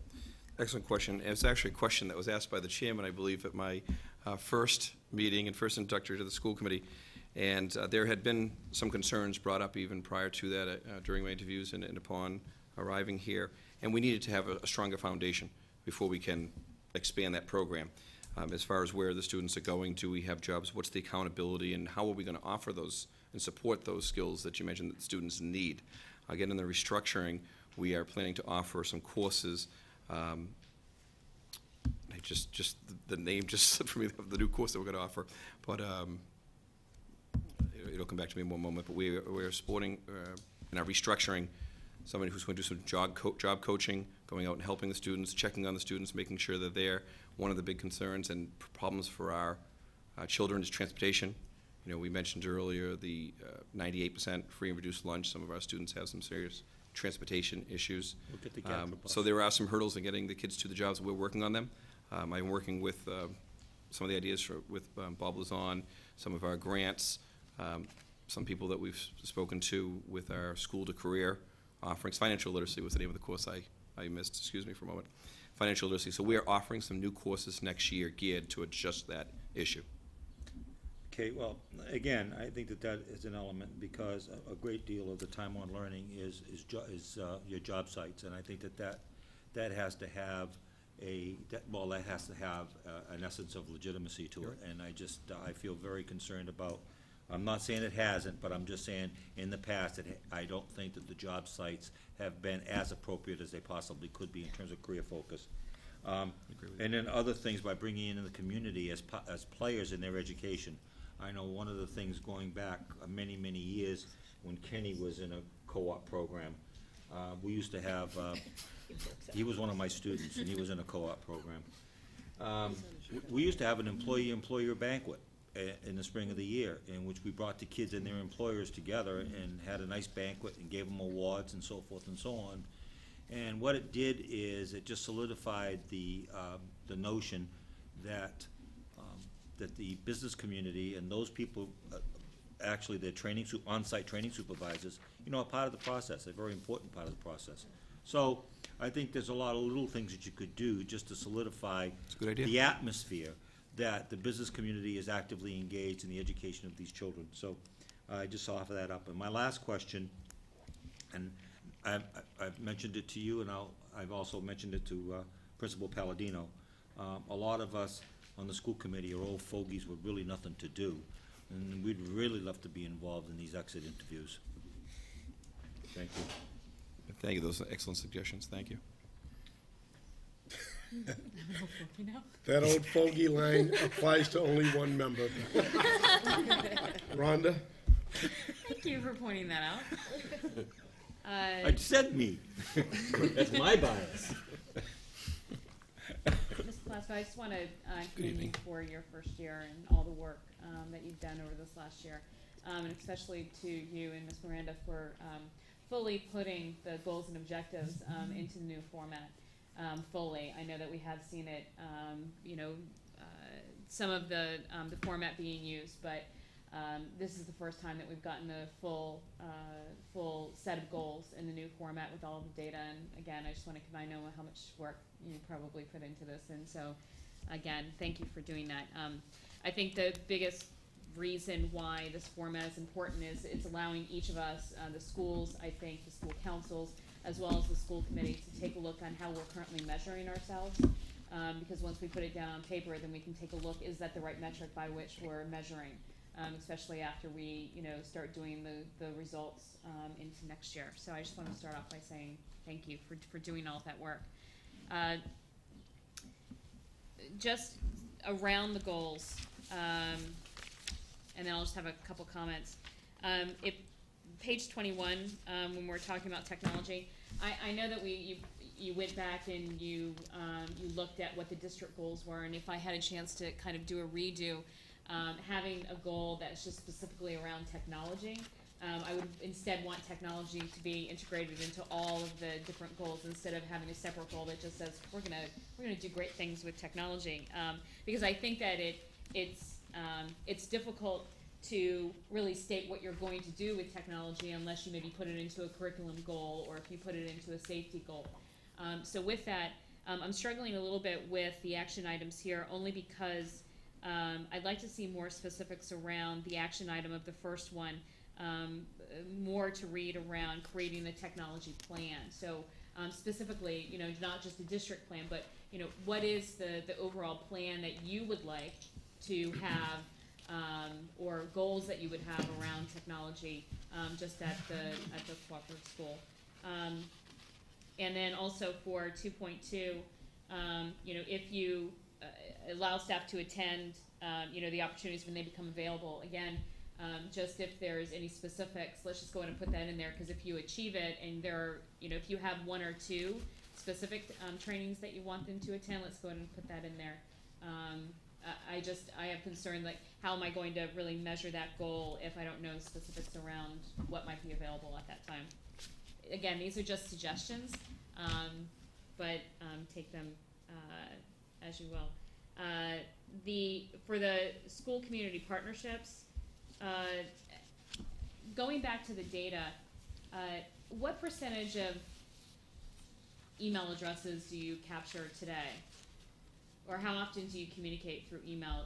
When you say methods of communication, email, mail, personal visits, and phone calls, what is the highest, what method do you use the most, would you say, when communicating? Well, if the question is actually email versus phone, I think we're still probably a little bit more on the phone. We have these Power School where the parents can come, to us, if you will, and check on the student's grade and connect back with their teacher.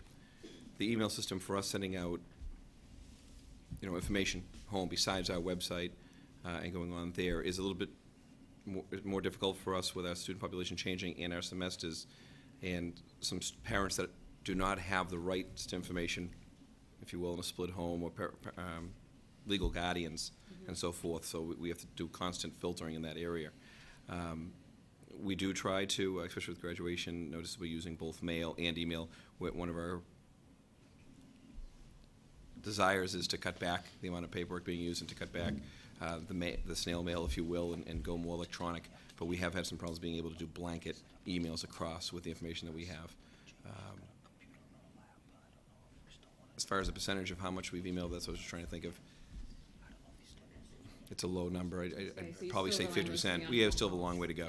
And sending letters out through, or sending things home. We're still doing a lot of the traditional route, yes. The personal visits, is that due to, I'm trying to gauge how often, because I know that personal visits from, not a lot of that is going on. Is there a high percentage at the cooperative that you do personal visits at home?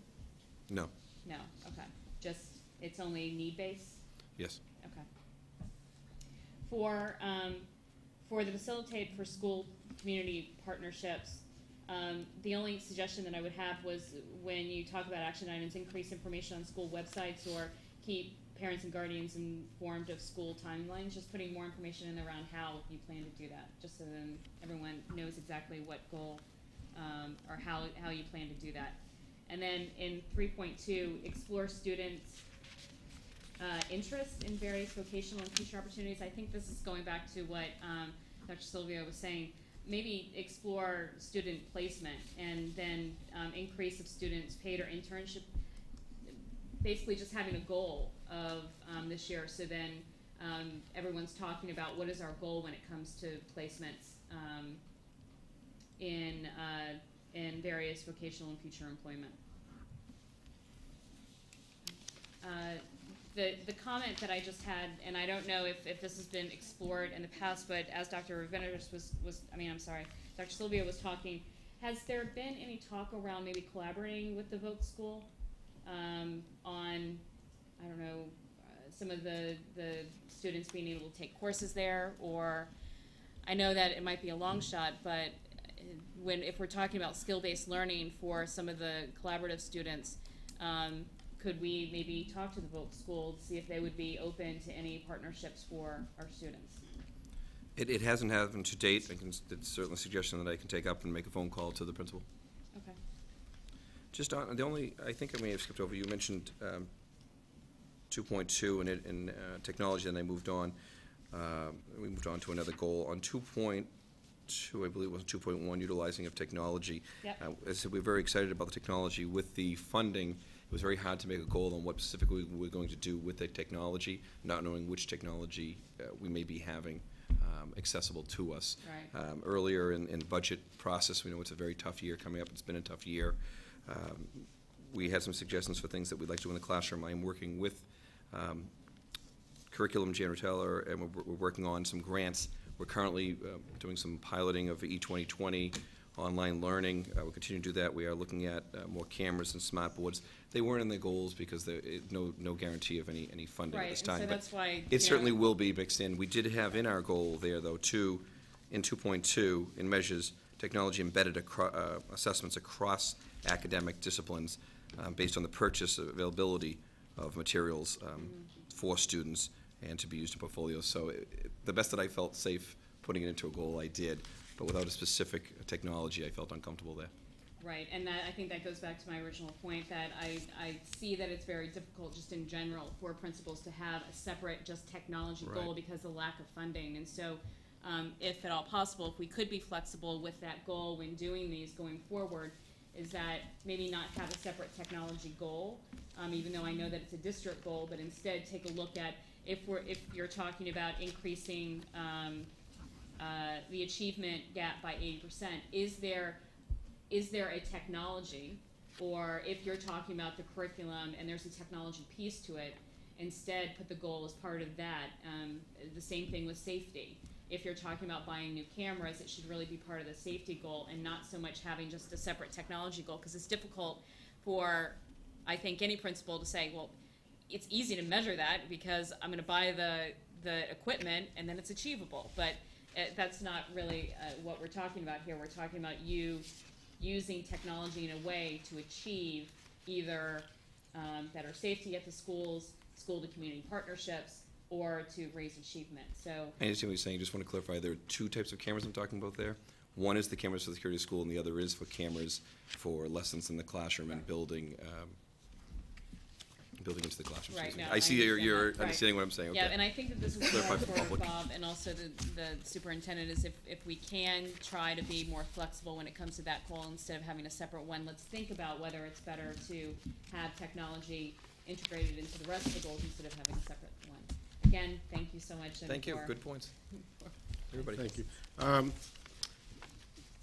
First of all, I appreciate you referring or remembering the conversation about the work-study program. As Dr. Sylvia said, when I graduated 10 years ago, we had, please, we had It's okay, I believe you, keep going. we had DECA, and part of our school day was to go to work, and I worked in McDonald's, and we had to bring reports back to our teacher that we did work, and progress reports and what we learned in our job. So that's something that we like to see at that level at the school. But just a question on when the students leave the school, say for lunch, I understand lunch is delivered there, but when recess or whatever you want to call it, where are they allowed to go? There is no recess. We're 7th through 12th grade. There's a space in front of the school that's paved, that's behind the Boys and Girls Club, and to the right and left of it, it would be still behind the Boys and Girls Club. Most of our PE goes on, if you will, when they're outside the building, which I think is part of your question. They are in the Boys and Girls Club or behind the school in the track area. If they go into, we'll think of the soccer field to the right, behind, to the right, looking at the Boys and Girls Club to the left, into that soccer, I consider that off-campus, out of area. If they were to go to the end of the track and anywhere that I guess would be surrounded by woodland area, that is considered out of area. Anywhere to the front of the Boys and Girls School, that would be considered out of area, and we would deal with it as a disciplinary issue of leaving school grounds. And when they are outside, where is the staff? Are these, every student that's outside, are they being supervised?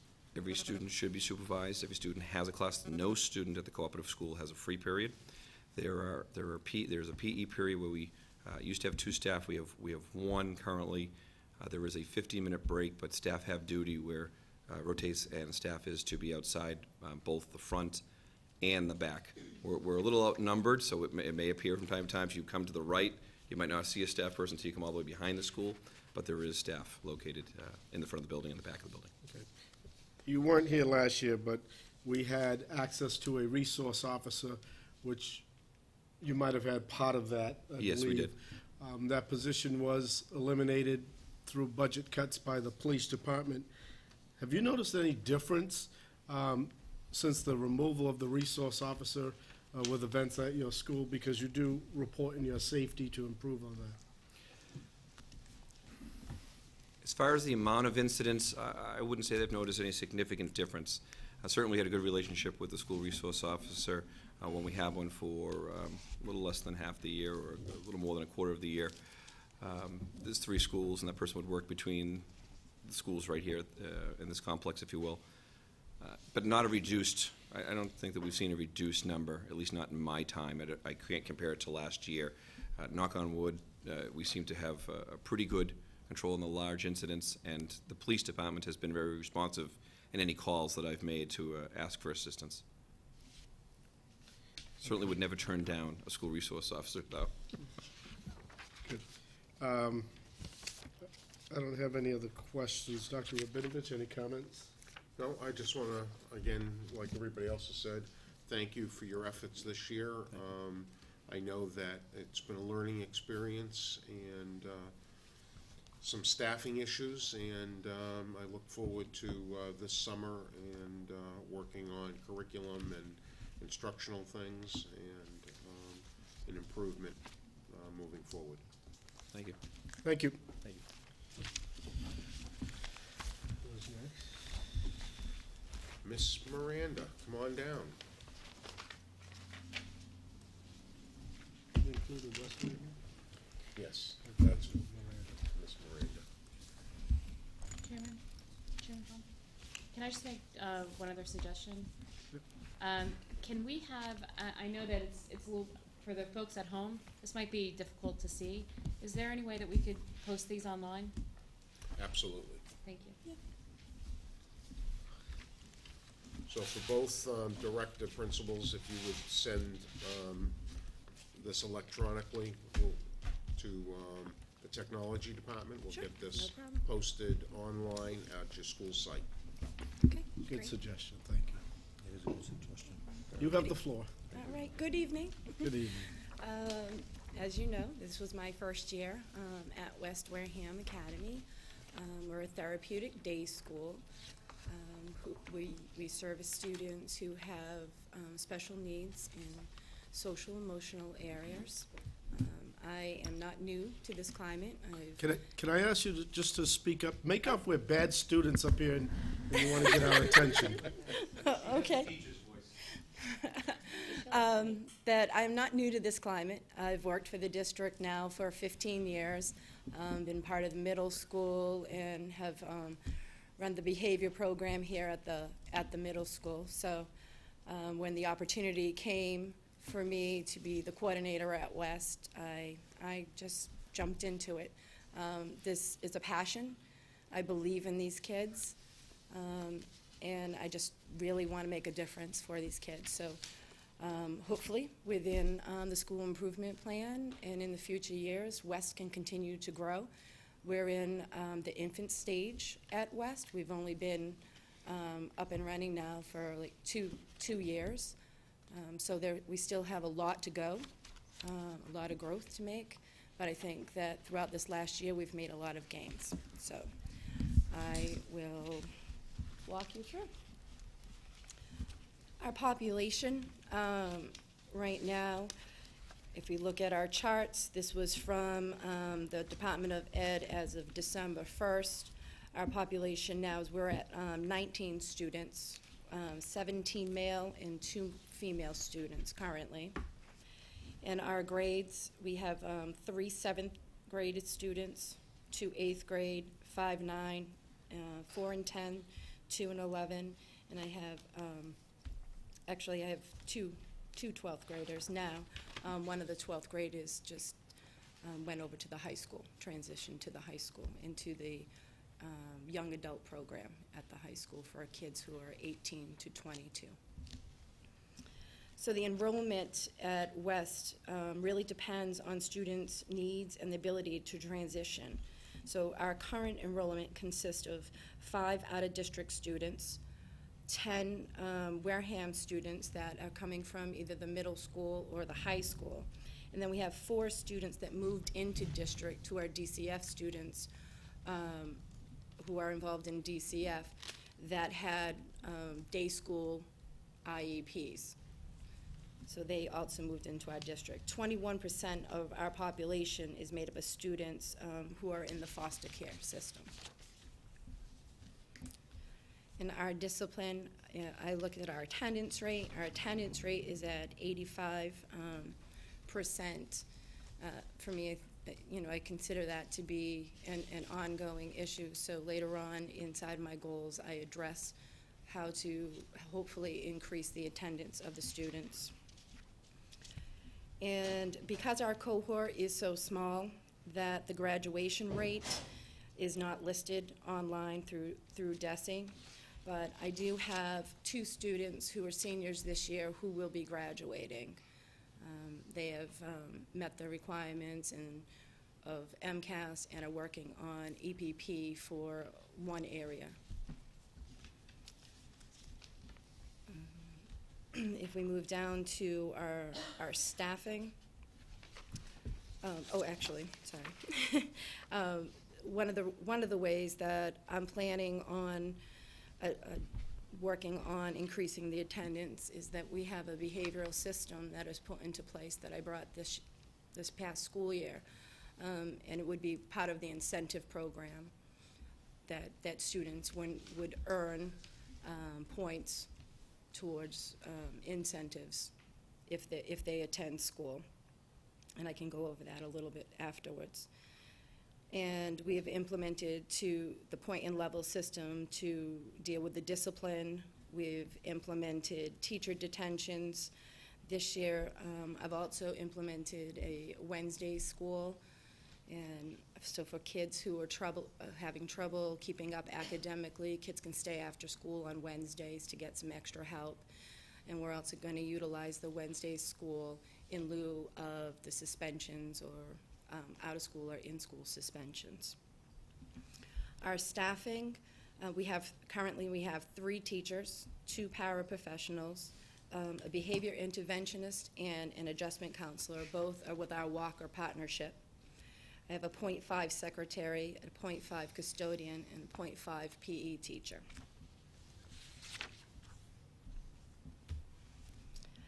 Our population for the teachers, we have about 66% of our teachers have bachelor's degree, and 22% have the master's degrees, and 11% have either 2 masters or CAGs.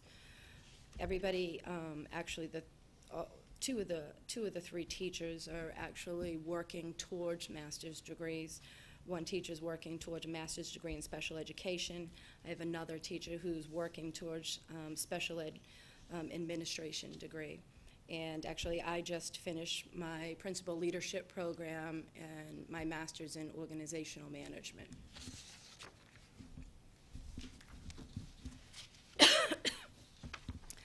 Again, because our cohort is so small, the data isn't collected for AYP, for MCAS. So I kind of just created these charts for you. If you look up on the screen, I added to it, and I made it so that it was in percentages. So if we look at our high school students in ELA, I have 40% of the students who are in the proficient range, 40% are in needs improvement, and I have 20% who are still in the failing range. In mathematics, we have 20% who are proficient, 80% needs improvement, and 0 are failing. Science, 60% are improficient, 40% needs improvement, and 0 are failing. The high school students that retook the test this year in the beginning of the year and then in February, they all passed. I had kids who were earning 240s and 220 in science and for biology. So they had made some great gains. What I plan on doing, because I think that it would be interesting, because our kids are coming in and out with their transitioning, I like to gather the data and look at the data to see where the kids were when they first came in and measure their growth to see where they're at since they've been at West Academy and we've had our strategies put into place for them. I can see that for the high school, that it seemed to work. If I look back at some of the scores, I didn't include that in here, but if I look back at a lot of the scores, the kids were coming in at an average of like 218, 214, and those kids, when they came to West and after being in West, they retook the test, they were getting the 240s and the 220s. So for the middle school students, we still have a lot to make gains on. The ELA, we're only at 25% proficiency, needs improvement, and failing are like 37%. In math, our middle school students are 86% are still in the failing range, and it needs improvement is 14%, and the science is 25%. And also 75% of the kids are failing for science. This was on the data that was collected last year. We haven't had the new release of the 7th graders. They just took the March ELA, and then they took the math, science and technology, and engineering just a couple of weeks ago. So we don't have that data back, so that will be interesting to me to find out if those students actually have made those gains for this current school year.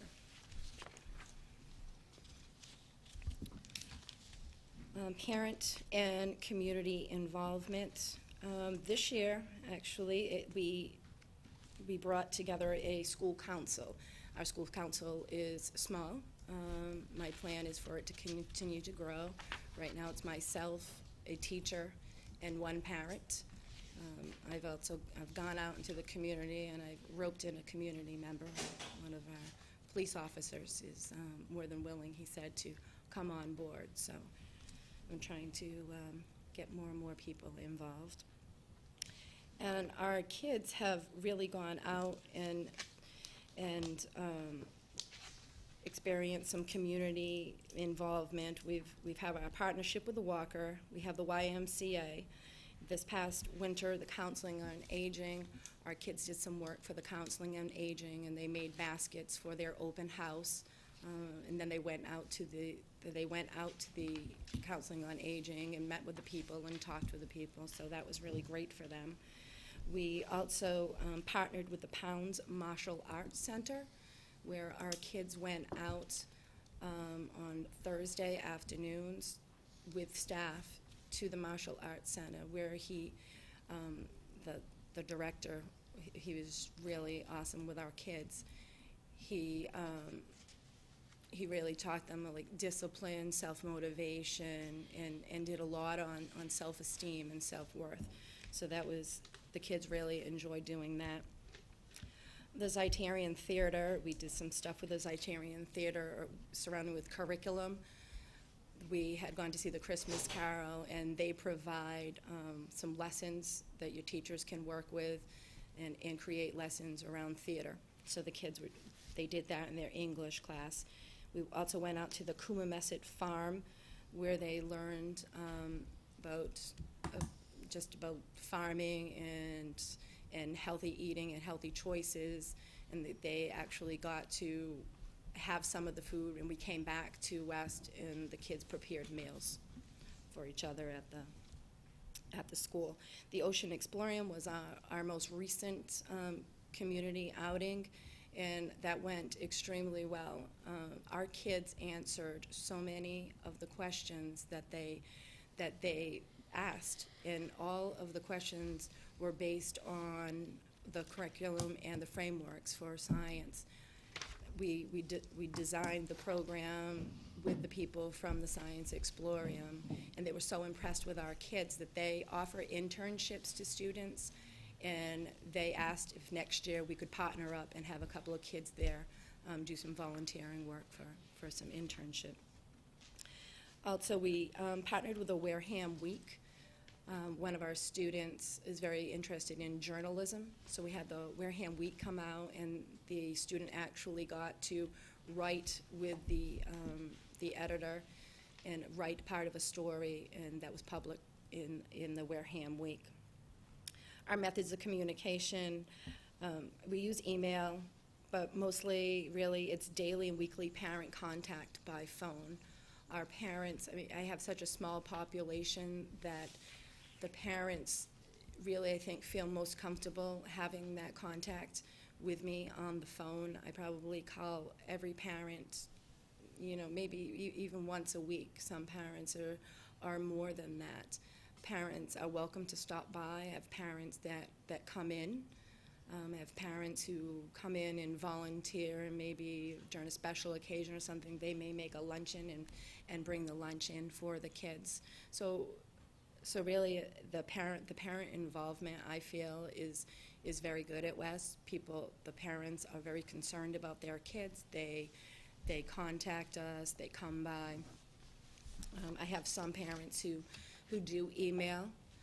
Most of the emails that go out are to their service providers, either through DCF or any of their outside agencies that some of these children have. So I do a lot of email between outside agencies. Our new newsletter is also emailed home to parents. And this year we had a coffee hour. I held a coffee hour in the beginning of the school year. We had a parent open house with a raffle. I was very impressed. Like I said before, I've worked with this population for a long time, and normally the success rate of getting parents to come out to open house, in my experience, has been limited. And this year, mostly all the parents ended up coming to the open house, so that was great. Parent conferences, we're always having parent conferences, and then just individual care plan meetings with outside agencies that they come in, and we have just individual care meetings for students. So there's a lot of communication that goes on. Extracurricular activities. Our kids have participated in high school football. We've transported them to the high school for that. We have a school store, and there are students who manage and monitor that school store. We also have students who have played in JBA this year. So our students really are starting to get involved, and they want to be involved in the community and in the town. Our multicultural activities, we had one of our students who received a Martin Luther King Jr. Award, and we went to the breakfast, and he was honored at the breakfast.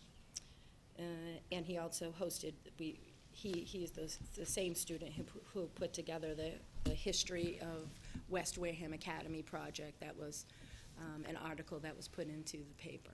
So. Oh, thank you. That was nice.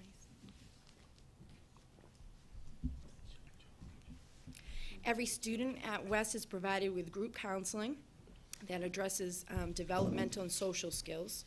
Students are encouraged to participate in activities at either the middle school or the high school, and staff works with individual students on making connections with the community-based activities, such as outside, we have kids that take outside ceramic classes or exercise programs at the YMCA.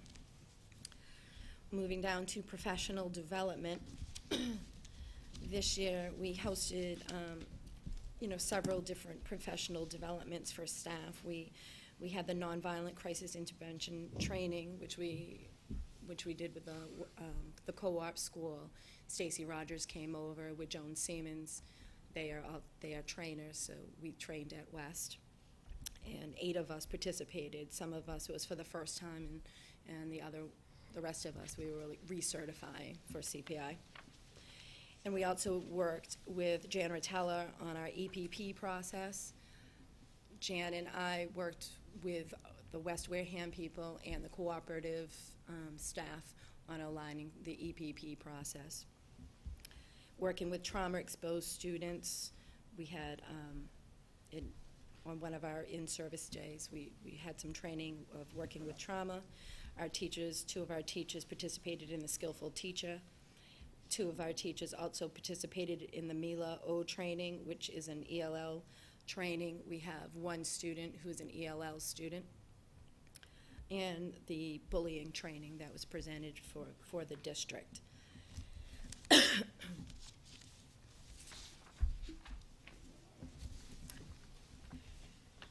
So I think that transitioning our students to the less restrictive environment is one of the priorities that we really need to think about for giving these students equal access, and the transitioning them to the middle school and the high school on a gradual basis in student readiness when a student is ready, and to be integrated back into the general environment.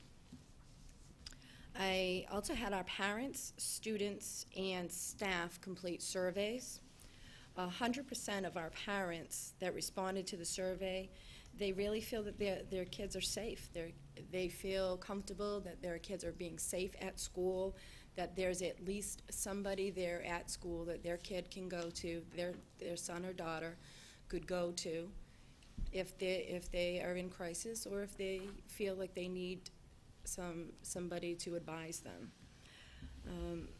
100% of the students reported that they also feel that they're safe at school. Their parents feel that they're safe, they feel that they're safe, and they also feel that they can come to anybody in that building, at least one person that they would feel comfortable with to request assistance. So if we move down, you can see that I have tried my best to put last year's goals into SMART goals. So the first goal was student achievement, and that was to align the curriculum with the middle school and high school to include both formative and summative assessment in order to drive instruction. So some of the activities or action steps that we took was posting the priority standards in each classroom and having students and staff become familiar with the priority standards. That goal was met. Teachers did post their standards in their rooms, and teachers and students both became familiar with the standards and the vocabulary. We also created a schedule that provided time for teachers to collaborate with middle school and high school teachers.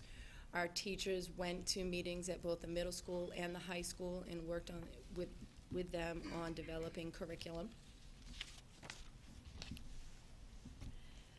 One of the other action steps was to have all staff be able to use Rubicon Atlas. That hasn't been done yet at this current time, so that's still in progress. But the scheduled time that we have, I've gone on and accessed Rubicon Atlas and got the formative assessments and combative assessments for the staff at West. We also aligned the EPP process with Wareham High School and with the Junior Cooperative High School. We formalized and adopted a process and procedure for educational proficiency portfolios. We provided staff with professional development for EPP process. Both of those goals were met. Jan Ritello and myself both met with the staff and implemented the EPPs and train the staff on the process. And the first thing that I said that I was going to do when I went there was to revise the current behavior modification program, and we did that. We created and implemented a consistent behavior modification program throughout the school, and we provided the training and support for staff implementation of the behavior modification. So before we implemented it, I met with staff in the beginning of the school year. We sat down, we talked about the plan, staff had some input. I also met with the students when the students came in, and the students had input, which I thought was so important for them to be able to take ownership in the program and in their school.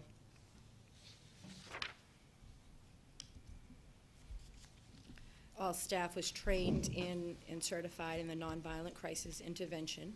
That was one of the goals from last year. And also technology. One of the other goals was to increase opportunities for integration of technology to improve instruction. To initiate online classes and credit recovery program, we were not able to do that at this current time. We'll continue to explore the online learning programs. Increase access to technology. We were able to purchase 6 student laptops, carts, and USB drives for the students' work. Also a set of AverPens and a DocuCam were donated to West Wareham Academy. So these laptops have been extremely useful for our students. Many of our students have a hard time processing and getting the words out on paper, but when they have the word processor in front of them, they're able to utilize that, and they have done so much more writing this year than in the past. You know, kids are writing essays, they're doing research projects, they're posting up their work, you know, in the school, in their classrooms. So it's really been beneficial for our students. Provide opportunity for staff training on new technology. The AverPens, our teachers partnered up with some of the co-op teachers and worked on using the AverPens, which are student response systems in the classroom. Our community was another goal. Increase transitional, vocational, and community opportunities. One of the action steps was to develop relationships with community partners to increase internship and vocational opportunities for students.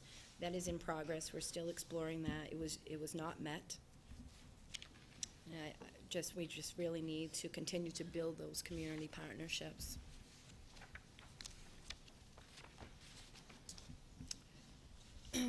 Participate in the local community events such as food and coat drive, in progress. We've done a couple of activities, but we haven't done a coat drive or a food drive yet. Develop curriculum which focuses on resume writing and interview skills. That has happened in our English in our English class, the teacher has worked with the students on creating their resumes, a portfolio, and holding mock interviews for job skills. And to find internships and employments. We haven't done that yet. That is still an ongoing goal for us at West. Now this brings us to the current year.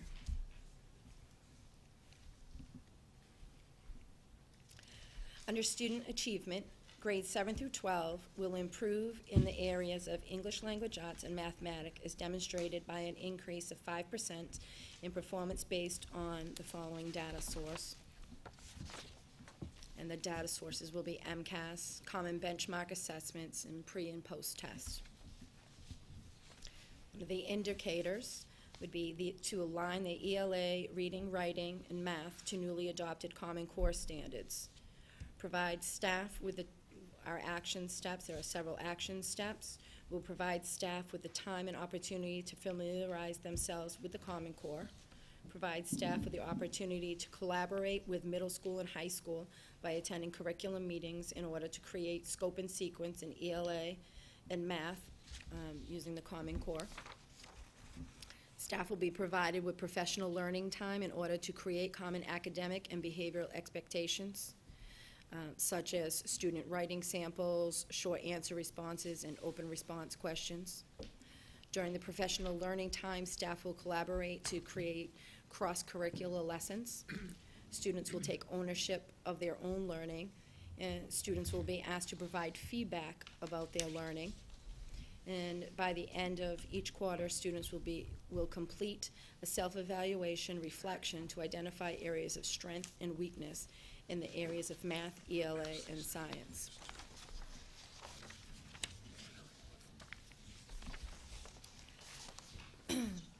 Some of our target lines for the ELA. By September, staff will be provided with the time and opportunity to familiarize themselves with the Common Core. So by September, I will have provided staff with time to be able to do that. And throughout the school year, staff will be provided with the opportunity to attend monthly curriculum meetings at the high school and the middle school. Staff will also have monthly, they will also be able to collaborate on common academic and behavioral expectations amongst themselves at West Wareham Academy. They'll also, quarterly staff will meet to collaborate on develop cross-curricular lessons at West. Students will be asked to provide feedback about their learning. So I think that having the students provide that feedback is probably one of the most important things for me, that I want to know what the student can say he or she has learned. What was the outcome? So for me, that's a very important goal.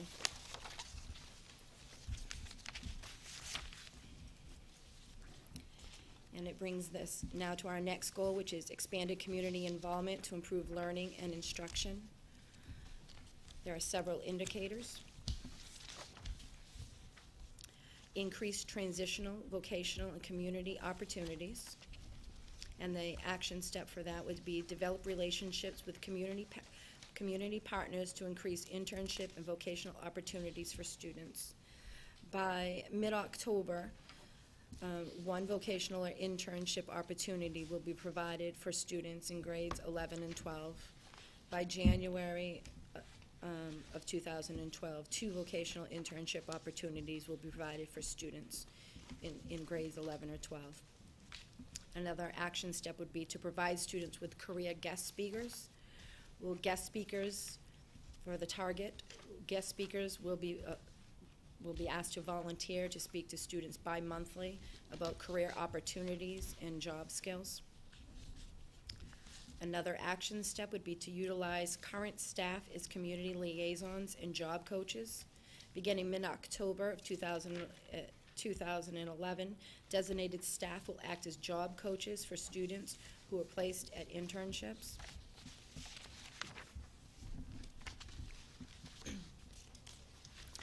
Another action step would be to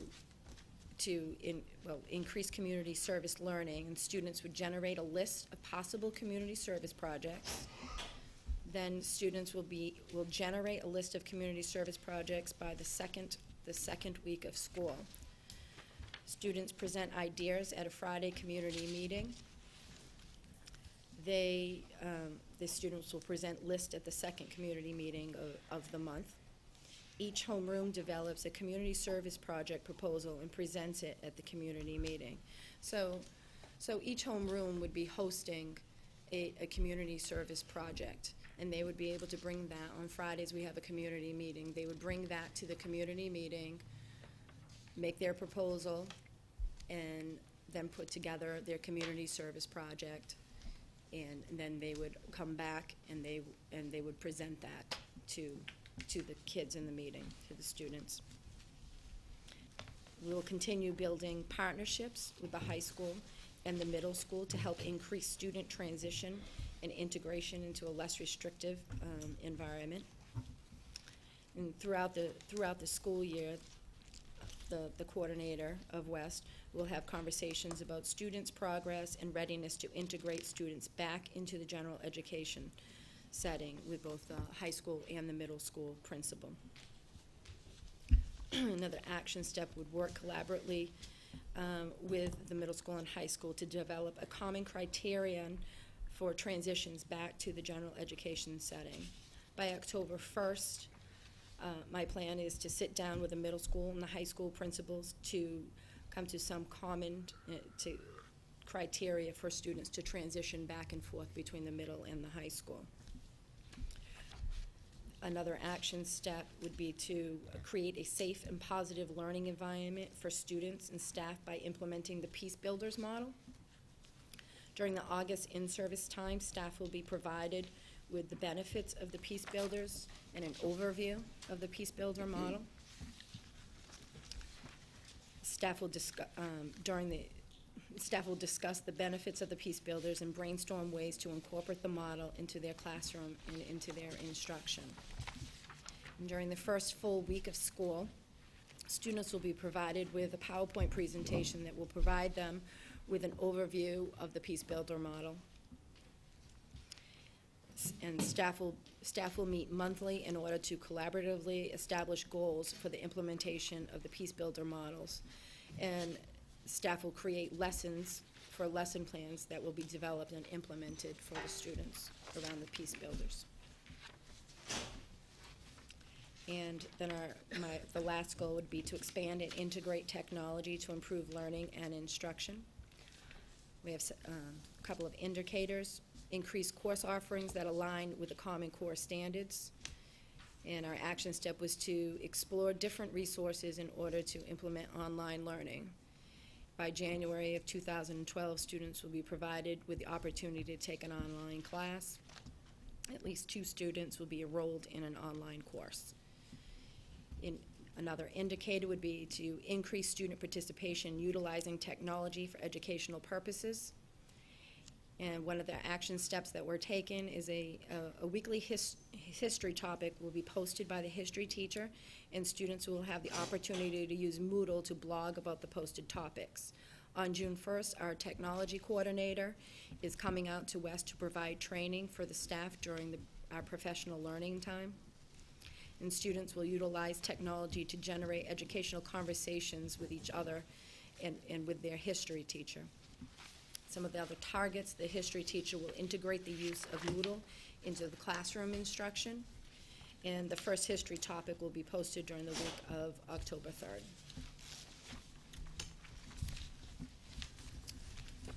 All set? For questions. Take a breath.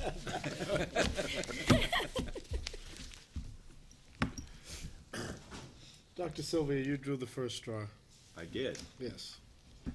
Well, again, Wendy, thank you for everything you do. And again, I think that the town of Wareham is in not just the town of Wareham, southeastern Massachusetts, is in a unique place that school systems have West Wareham Academy as an alternative. We particularly like to keep it in-house and service our own kids, and I think that from what I see, West Wareham is off and running as a viable alternative with its goal to reacclimate our students to regular ed. So I think you, just like the cooperative school, give these students hope, give these students identity, self-esteem, and a belief in themselves that they can succeed. So for that, I thank you. I just have one very short comment, and on the job sites, maybe the two schools could get together and really develop a solid portfolio, if you will, of available job sites by career. So that might be something that you could collaborate on. Other than that, Absolutely. thank you for doing the SMART goals. Thank you for conforming to what we would like, and I'll move on. Thank you. Before I go on to Rhonda, just a reminder, there's fresh coffee, water, some cookies. Please help yourself. It's up here to my left. Otherwise, we're forced to take it all home. So come on up and get something to drink. There's a question. Can I just make a comment, just as the questions are asked, because I did want to, Sam is doing our technology today because we ran into a couple of problems, but she's also here as, Sam Deshanis is one of the teachers at West Wareham Academy and also a member of the school council, newly formed school council and small school council, but formed at West. So I just wanted to mention that fact, and I know there's lots of questions, but one of the things I did want to highlight was that Wendy had mentioned that 4 children have been placed, came into our district with IEPs for specialized programs. Those 4 students normally would have had to have gone out to one of the alternative schools. We would have no option about that. So we've really talked about 14 children currently today that are being placed at West Wareham as opposed to out-of-district placements of our own.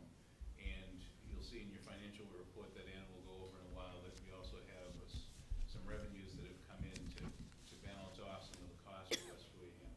But I just wanted to have a chance to be able to congratulate Wendy for a great first year, because we're now 2 years and 1 month into West Wareham being in place, and we've had students graduating, we've had students return to the high school, we've had students that come back and have had many, many nice things to say about what's happened, and Wendy's just done a fantastic job, and the staff has done a fantastic job.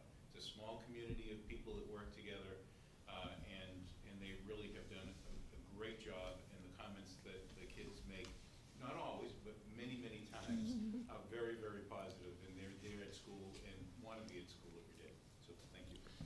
Thank you. Dr. Wood. Mr. Chair, could I just add one more thing to what I said? I was real brief. Go ahead. I have to say publicly that when we talked about establishing West Wareham, I was very lukewarm. As a matter of fact, I think I was ice cold. And I said, no, I don't know if I want to do this. And I just have to say publicly that I was wrong. And I think this has turned out far beyond my expectation. So thanks to everyone involved for proving me wrong, and I'm glad I was wrong. So I think that has to be said, because I think you guys have done a just tremendous job. Thank you. Thank you. Just to update the thank yous and the kudos and so forth, while all of this was going on this year, Mrs. Miranda also became a mom by adopting a lovely young lady, and this year. So amongst all of this, she's also become a mom. So congratulations. Thank you. Now, the toughest part is if you pass the Rhonda test, because Rhonda is very into the SMART goals, and I think you did a nice job for the first time tackling it. But keep in mind, she doesn't know how to cook. Go ahead, I've Rhonda. never heard that term before. I kind of got that you didn't know what scratch meant. I didn't. Never heard that term before. Come on But over I'm to sure that there's a lad from Alabama that I was just at. Rhonda, that, come on over to turns West. around We'll cooking we'll like cook you this. a scratch You're getting a meal. call from your mother when you get home. I know, I'm sure. Go ahead. You have 1 minute. All right, thanks.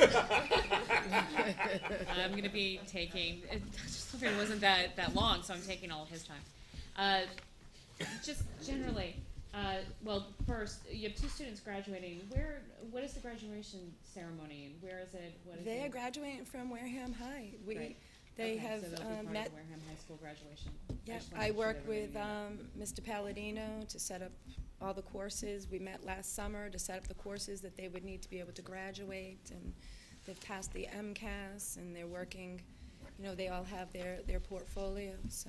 Great, so we'll see West Wareham High students at Correct. graduation, great. When looking at the student performance data, of course, a little bit concerned around the needs improvement and also the failing categories. So I'm just gonna ask generally, as you're sitting around with your small school council, and you're saying, only if we had X, we could do X. Have you had those do you have those kind of dreamlike conversations? If so, can you give me an example of what one of those X's would be? If I only had this. So my big dream Mm-hmm. is to add a vocational component to West. If I had the dream and the funds, it would be a vocational component, along with just teaching these students to job skills. Okay. Job skills and having a vocation. Okay.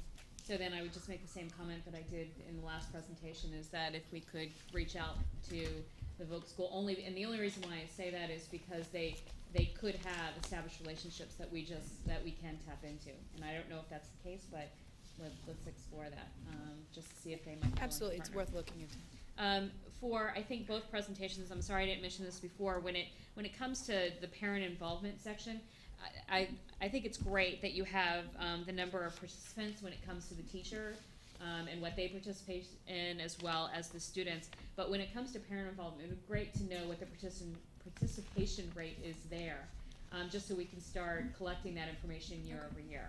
So if we could just maybe add that in to all of the school improvement plans going forward. If they have it, what is the participation rate for parents when we do different kinds of functions that way? When you talk about the survey that you did, 57% of staff responded that they are very satisfied or satisfied with school safety. What is one of the biggest reasons why that number is lower than I'm sure you want it to be? Well, first I think that the sample size is so small, so I really think that data is Can be skewed, skewed, okay. right? Because it's so small. Yeah. I think that maybe there might have been, some concerns around safety during a time that actually I was out on my leave of absence. When I came back, I addressed it. We had the conversation with staff. We opened up the communication. If staff had concerns, I just gave them just an avenue to be able to come to me and be able to talk to me about their concerns around safety. All right, so no real concerns that you have around school safety? No. Okay. Not at this time.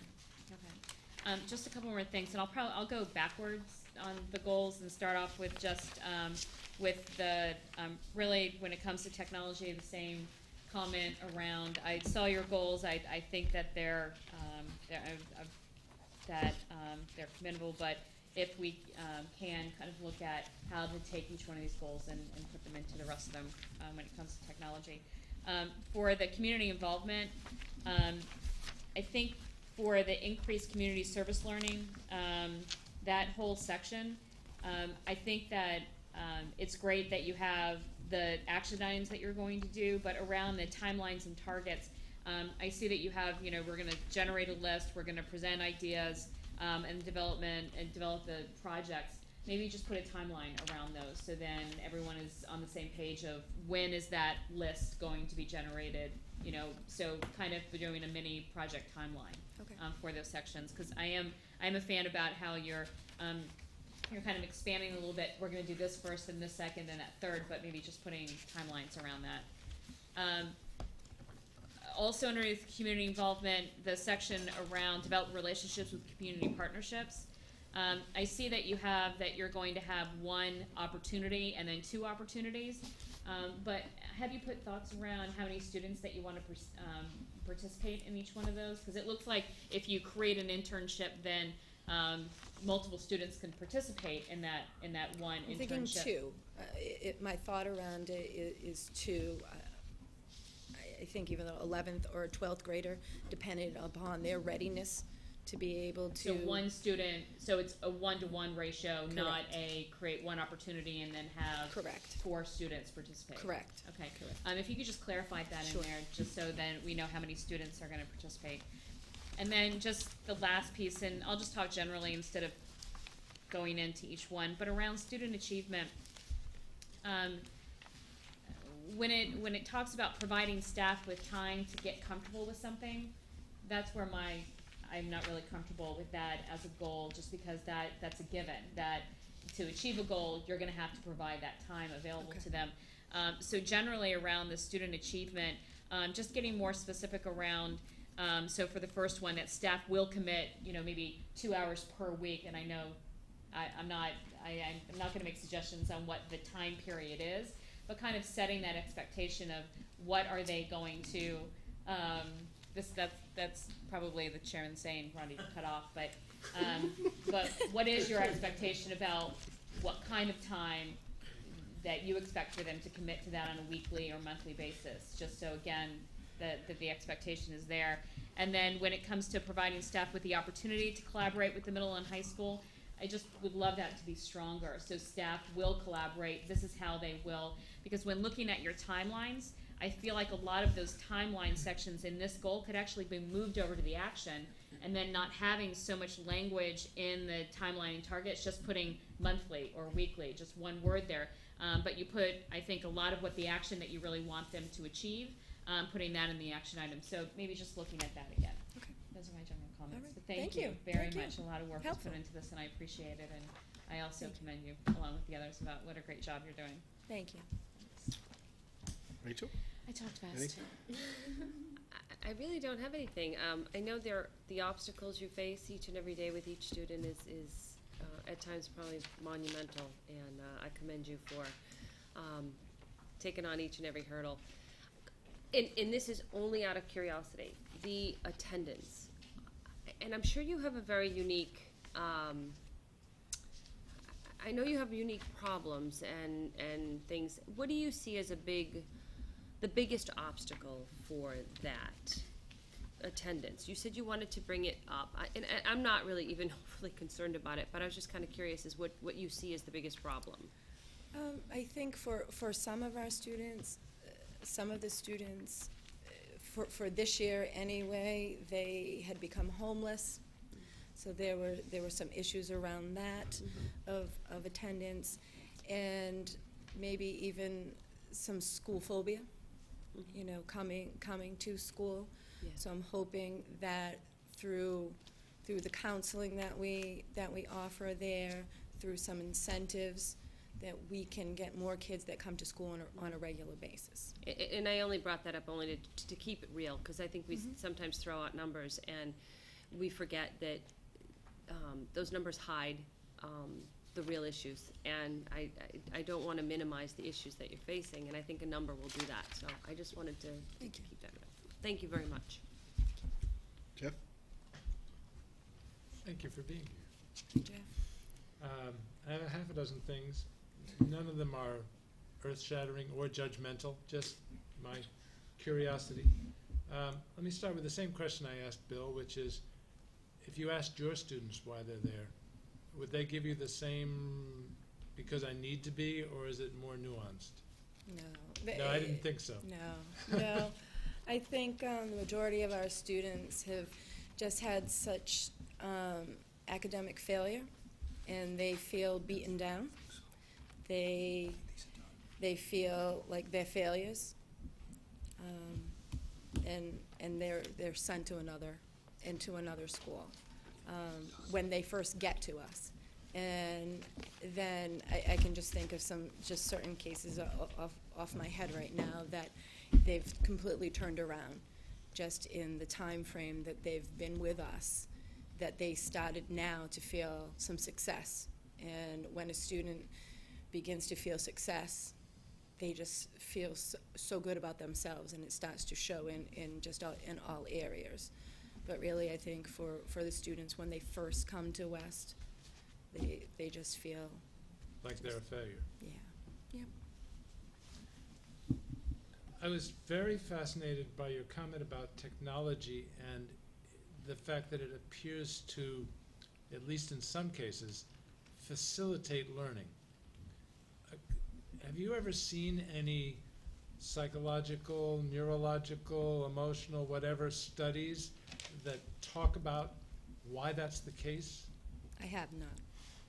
But it's your, at least anecdotal experience, that certain technologies just help people communicate, articulate, I guess is the wrong word because they're doing Right. it through the computer. Right. Anything you want to add to that? I find it very interesting on a number of reasons. And I can only speak to experience as a special ed teacher, that for a lot of kids, that is just the avenue that helps them to be able to get what they want to say, into print. And for so many of our students, that is the only way that they will actually even have effort to write. So if you, to use a very stark situation, if you ask them a question and ask them to verbalize a response, they might not be able to do it. But if you told them to type their answer into a word processor, some of them would actually be able to do it quite well. Some of them could, yeah. And then, and others can answer verbally, but they can't get it from here out onto paper for processing. Interesting. Are you at all involved in the success or the calculation of the business aspects of West Wareham? Do you know, for example, how well it's doing from a financial perspective? I am not. Scratch that question. I am very happy to have a member of your staff here too for this question. It appears that the commissioner in his wisdom is going to mandate that teacher evaluations include some kind of student test data for all subjects and all grades, which means that nobody is going to be immune from this. How do you think this would impact West Wareham? And not to lead you in this, but do you see West Wareham as a team approach to student success, or is it really isolated to an individual teacher? I think it's a team approach, absolutely. I think that the teachers collaborate with one another, just to meet the students' needs. It cannot be just one teacher in isolation. It needs the whole community to pull together to be able to meet the needs of the students. And I think that the staff does a really good job at doing that. And are you familiar with the growth model that is currently part of MCAS? I am, but our cohort is so small that it does not, we're not calculating for AYP or the growth model. Well, your cohort isn't small in the sense that you'd be a part of the entire state's calculation. I mean, you're really part of a state cohort when you're in the growth model. So I don't think you have to worry about your cohort size in that particular case. So, but I still think it's one of the problems of implementing this concept from on high is the difficulty of isolating it to an individual teacher's evaluation. It's one of the things I assure you that this committee and your superintendent will be thinking long and hard about and trying to have an impact on. But I was just wondering if you or I apologize, I've forgotten your name. Samantha. Samantha has any thoughts about it as it applies to the West Wareham situation? If you don't, that's okay. No, I think it's going to be a little difficult, but if we go off of the improvement the students have made, we should be able to pull some type of information out of that. As compared to other students in the same situation around the state. Okay. I was also very interested in your comment about common criteria to transition. it would seem to me that that would be quite a challenge. I mean, you have such diverse needs and overall population. You really expect to be able to come up with a A common... criteria, with conversations with the high school principal and the middle school principal. Bob is shaking his head saying, Jeff, you're all wet, it's easy, no problem. Those were not my words. But actually, I think Wendy and Bill mentioned it before, the idea, and I've said this a number of times in different formats, if you're 17 years old and you live in Wareham, you're in a very good position because there are a variety of opportunities for students. And part of what we're trying to do is make sure that we are matching students up with the appropriate programs for them, not only up front, but as they progress or have more difficulty. And so Wendy's ideas about transitions with Scott Palladino, Bill's comments about transitions with Scott Palladino and Wendy, and the fact that people are physically getting together about once a month, that group of people, to say, how are these kids doing? Who's coming down the pike that we need to be prepared for? What's a good time for this student to move? Next semester, right now? What's a logical break to have that happen? So that, I think, is part of the transitions that we have the opportunity, because of the resources we have in Wareham, to make sure that they happen at the right time and they happen as quickly as possible. I just have this feeling, but it's a gut feeling, and I could be totally wrong, that both in the case of the junior-senior cooperative as well as your school, there may be a feeling of leaving a security blanket. You've created such a nurturing environment that making that transition may be a little scary for some of them. I think for some, but I think for others, when they're ready, they want to go. They want to go. They want to go. Okay, and then the last thing I have is, you mentioned in your dream list, or your dream was more a vocational component to West Wareham. Have any of your students ever applied to Upper Cape, and what kind of response did they get? I would have to look into that. I would have to look into that. I would love to know, at your convenience, if that has ever occurred, and what kind of response you got. It wouldn't necessarily be, say, Upper Cape, because our kids are coming from all Oh, different sure. towns because of I just DCA. use that because Right, that's the right. local New one, but Bedford any of the Mhm. any of the regional schools, it's a little bit of a hot button for me, but as my committee members know, but I would appreciate knowing that if you could. Sure. Thank you very much, Mr. You're welcome. Chairman. First of all, congratulations on your 100% graduation rate. It's outstanding. Simple question. From day one, what would you say you're most proud of from your first day on the job to where we're at now? I think I would have to say that the students are feeling more confident. They're feeling better about themselves. They're feeling that they can achieve, and they're showing academic success. They're in classrooms. They're answering their questions. They're having conversations. They're producing work samples. They're writing. So I think just the student achievement and how they feel about themselves, and that they finally have the opportunity to feel some success. And the flip side is, well, what would be your biggest concern? I know, like, every principal that comes to us, it's having the money. But are there other things outside of that are a concern to you? Other than resources? For me, I think that resources, is the biggest challenge to make do. I think we do a fine job of thinking creatively and making do with the staff that we currently have. But resources is definitely a challenge. Could we do more? Could we expand our program? Absolutely, if we had the resource. Other than that, I feel that things are going accordingly. I stepped out for a few minutes, so I don't know if you addressed it.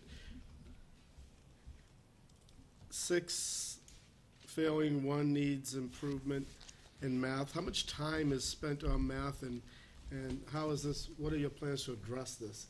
Math seems to be a problem pretty much throughout the Right, system. for the middle school, I'm actually, this is the data that was collected from last year. So I'm waiting on the middle school to see what our data is this year. What I did when I came in for this school year, we made an intervention block where kids were able to target specific skills. Teachers were able to target specific skills that students were having deficits in. We also created an MCAS prep course, and students have a 55-minute block of math period a day. And finally, nice job on the, I like the involvement with the community partnerships. And you might want to team up with WCTV. It's a nice take for the kids to go in there and see how things are done. And I think you did a nice job in coordinating the student that was able to write for the Wareham Week, Wareham Week. I think you said. I'm all set. Nice job. Thank you. Continue the good work. Any other questions for any of us? You know, I just thought of one very, very quick thing, and it's about the kind of kids you're dealing with. And I'm not gonna mention his name, but I had the privilege of having a conversation at the Martin Luther King breakfast with one of your students. And he was very, very interested in the historical perspective of West Wareham School. And he entered into an incredibly mature and pointed conversation with my wife, who's an alumnus of the West Wareham School. And he was really taken by the four-room schoolhouse and how it was years ago, and he wants to expand upon it.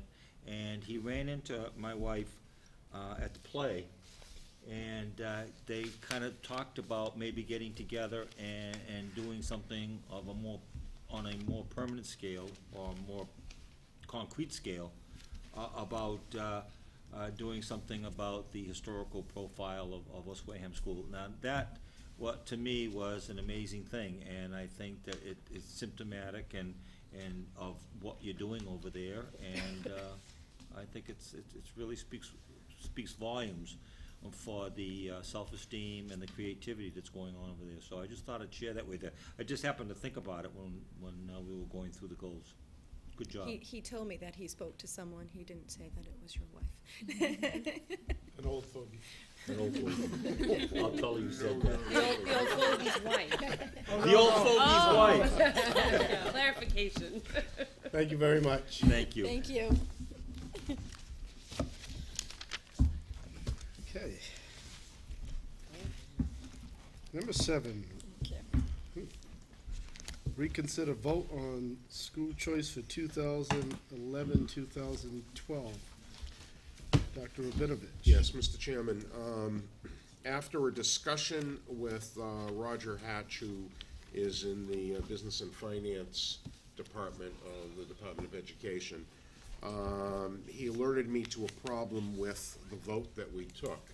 If you recall, we limited the number of children going to the cooperative school who were special needs, and that presented an equity issue.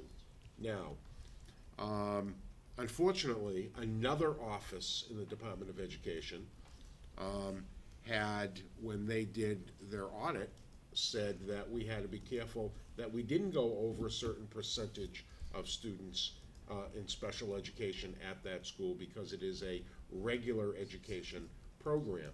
So we have conflicting points of view from two different offices, but after speaking to Mr. Hatch, who is one of the people that helps our Chapter 70 funding as well as choice funding, we decided to come back to you this evening and ask us to do a revote. And the new thing would be, I will recommend that the Wareham Public Schools continue as a choice district for the 2011-2012 school year, and accept students in grades kindergarten through grade 12, depending on class size, and that no students will be accepted to the West Wareham Academy. And that is legal, and that is because it is a 4I special needs program, and students need to have an IEP and go through an acceptance process and to be tuitioned into that program, which is substantially greater than choice money. That verbiage, that wasn't in our packet, was it? Yes, it's under the superintendent's Superintendent. newsletter, I got it, right here. That's why I and put it's it here. the I knew I last saw it. sentence. I got it, In the middle of it, it starts, Yeah. "I will recommend." yep. So that is my recommendation, Mr. Chairman. Okay, so we would need a reconsideration vote on the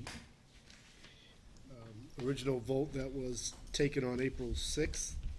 It was Cliff and Rhonda that made the motion from April 6th, if you need to know So that. one of those two people need to do the reconsider? Who I'm made the just, motion? You did, and I You seconded made it. it originally on April Then 6th. so I just move wanna that we reconsider the vote taken, what's the date again? April April 6th. I move that we reconsider the vote taken on April 6th relative to school choice. Second. Discussion, all in favor? Aye. Aye. Opposed? 500. Okay, now how you want it to go? Thank you.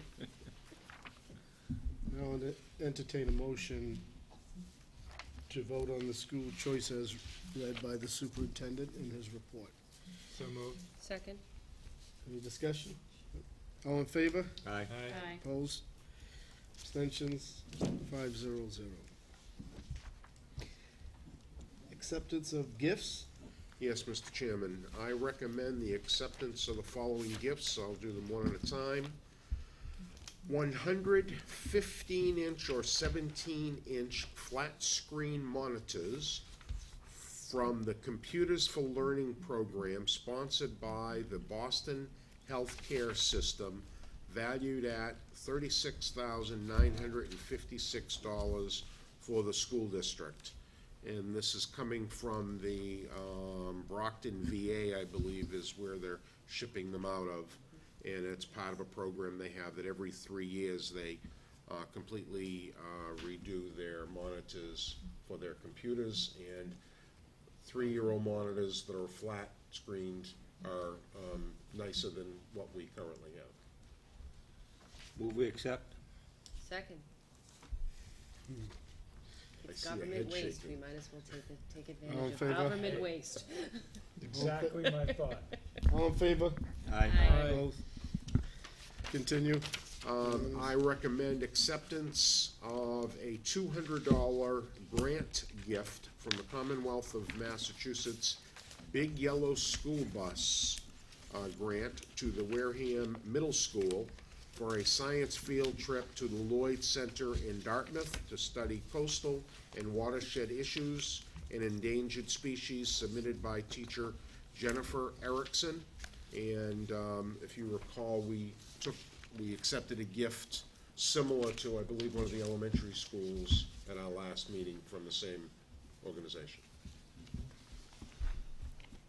Mr. Swett? Just occurs to me, this is a field trip, right? Yes. Is it an all-day thing? I'm not exactly sure. Are you aware of how long it takes? Yeah, it's the day right before the school gets out for the 6th grade Franklin House middle school students, and it will be an all-day occurrence. The only reason I'm mentioning it, there is a brand-new, I guess you'd call it a learning center, but it has a fantastic topographical map of the entire Buzzards Bay estuary in the new Coalition for Buzzards Bay headquarters.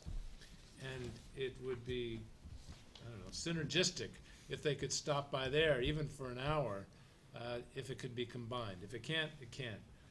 But it's in New Bedford, it's really close, and If Michelle has that written down, we will send that to the teacher Buzzards involved. Bay Coalition? Coalition for Buzzards Bay now has a learning center, which has a really fascinating topographical map. It's like the sort of thing if you went to the Gettysburg, you'd see the battle laid out. Well, instead they hired people to do this, and it shows the entire Buzzards Bay estuary, and it's a really interesting place to visit.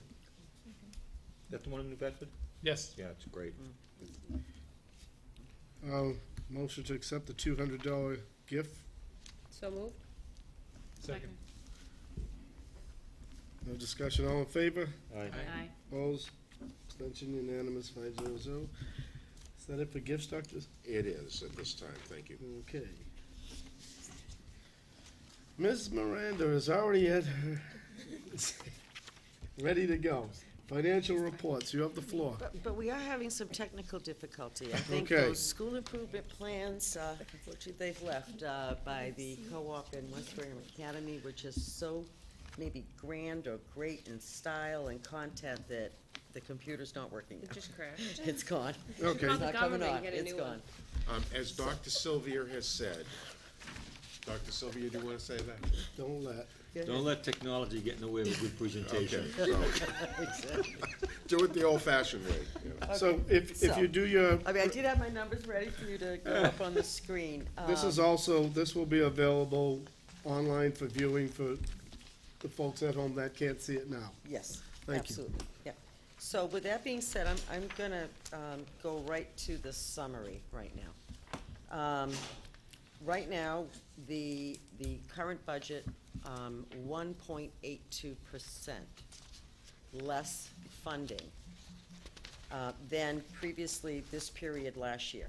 It translates into about $338,000 difference in where we were this period last year to now. It's not in the LEA. It's not in the our net. I do have some concerns about our non-net, and I kind of want to really go into that a little bit more. Because the actual variance in our LEA net is we're ahead of the game by 1.88% than where we were previous year. We are seeing that in our 3,300, the pupil transportation, if you go to that right now, we're looking at a current balance in that account of 34,000, whereas this period, that time, it was 172,000. We've had an unusually high increase in what we're having to spend in, actually, I brought the budget line items just to really go over them thoroughly with you. Where we're seeing the deficits primarily, special ed salaries, special ed supplies, and special ed other expenses. And that's it. So it's so difficult to forecast what, I can anticipate Mr. Sweat's question, what will the final deficit be? It's so difficult because there's just so many wild cards out there, but I can tell you, I don't expect it to be any less than, probably around, could go about 110,000. You know, meeting all the salary requirements, meeting whatever contract services that we have, you know, utilities, all of that. If we have some, that increased need for extraordinary repairs, then it could go up. It could go up. Hopefully, we will have the revenue in the revolving account to cover that deficit in the LEA. Towards the end of the year, we tend to find, you know, certain payments, students that we are transporting for other districts, you know, those revenues will come in. What the care program transportation, the regular school year grant, and the end of the year, that payment's made. So we will see an increase in some of the revenue, and hopefully we'll be able to cover it. But again, my take on this, it's, again, we've heard this, age of the vehicles, the increase in our special ed population and having to transport so much. We recently picked up another child. We have a run that's going all the way up to Needham. Very expensive for one child in a specialized placement. So basically that, I do have some concerns around that, and I know it's definitely gonna be in deficit. I don't anticipate that we'll even be able to do our health insurance payment out of this at all. I'm going to recommend that we take that in kind so that we can really focus on covering the deficit that's that we know is going to be at the end of this. Questions around the non-net? Start down your end, Rachel. I'm gonna pass to Jeff? our numbers people. Do you keep track of receivables associated with the transportation revolver? So there is, can you tell us what the balance is in the receivables? I don't have, I would need that specific spreadsheet in front of me that I don't have. With that Ballpark? breakdown, I don't even want to try to guess, Jeff. Okay. I really, If you could get that to me, I'd appreciate it. I will. But the bottom line is you think it is substantial? Because you're expecting significant monies into the revolver by June 30th? Yes. Okay. Yeah. And at this point, you think they may be substantial enough to cover the deficit? Yes, hopefully. If we No, don't I have understand. any other really, if Okay. we don't see more of an increase in the level of either supplies or repairs that are having to be done. Yeah. Is it possible to project the LEA net surplus at this point? I have a general idea. And while you're thinking about that, I have a question for our superintendent. We would have, as we did last year, when we returned about 270,000 to the town, we would have the responsibility to return whatever our surplus was again, correct? As long as after the reduction that was made at October town meeting still has us above minimum net spending. Right, But exactly. I have not seen that report yet from the Okay, state. but let's assume for the sake of argument, it still has us somewhat above, That's correct. okay? So if we returned, just to pick a number, it doesn't matter what it is, 100,000, and we had a deficit in non-net of 100,000, that could be used with the town administrator's approval to cover that deficit. Is that a correct statement? The money would be returned to the town to the general fund. General fund. Correct. But we could simultaneously make a request to cover the deficit of the non-net. I'm just trying to understand protocol and procedures here, because I don't think we've had to do this before. We could ask for that, but I would have to check with council to see if, normally when there is a bill that doesn't get paid, or if you have a deficit in an account, then we would have to bring it to October town meeting. I was gonna get to that. So, town administrator could say, yes, that's reasonable, but in the end, it would end up at town meeting. I believe so. Okay, thank you. All set? To, Yes, thank you. Oh, sorry. to respond to Mr. Sweat's question, I actually do not anticipate that we are gonna have any surplus. Because Essentially zero. Yeah, and and we could still use more in this current budget. Reason being, the reason we had the surplus last year was because we had a really great energy year. No, I understand that, but I thought you said something earlier about 1.8% approximately as, Well, currently at this time, Right. remember, we still have the 5 summer checks, we still have, no, I understand, but that was in comparison obligations. to prior year at this time. Yeah, So it sounds like you're on a path to some, but you're saying your prediction is that it's not gonna occur. probably not, no. Okay, thank you. 2710, Yeah, the guidance, yes. again, that's always, well, right now, the adjustment, it was because of an adjustment counselor, that position that was in a grant previous year, and we had to include that. I'm seeing that as around a 2% difference from last year to this year. Because There's a lot left. this, right, the increase, percent remaining is about a little over 40% more than where it was last year. Last year at this time, we were at 21.3. Mr. Luz, Yes, there is actually, Oh, I you're looking was at testing. reviewing that with my secretary today, and there was a bill paid that was incorrectly paid out of district that actually should have been paid there, and that was a Walker Foundation bill. So that, you'll see a correction in the next presentation that will reflect that. And it was a substantial amount. thank you. Because the percentages on your form are really not the reality, no. 5,300 lease of equipment. The percentage increase there, is it due to some items where the leases have expired, or? No, it's because we were severely underfunded the year before. We now have, one, more adequate funding. Two, recently, at the middle school, we had almost like 11 copiers coming off of a maintenance agreement. Basically, that was no fee. And we would have started to incur maintenance on those machines.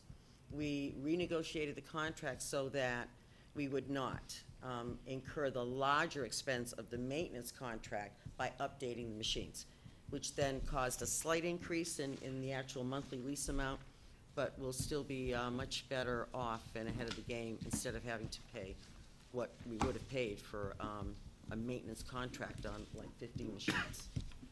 Okay. And I assume the difference is we're getting there with 9,400. Again, 44% above last year at this time.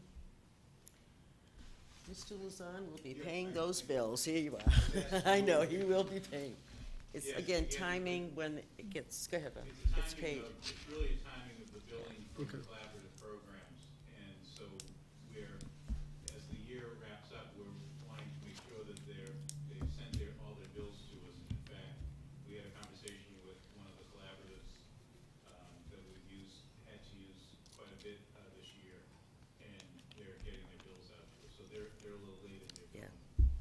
Okay, thank you. I mean, you'll be seeing those bills and schedules pretty soon. Good. Huge expense. Unfortunately, one of the collaborative bills sending in, so that account sits for a long time, and then all of a sudden, you get this large number of bills, so we're getting this. But that's reflective anyways, based on previous year. The previous year, you had 14% left. So, I mean, if that's true this year, it was true last year too. Last year, they came a little earlier, so last year, under member collaboratives, you had 14% left, we have 58%. Yeah.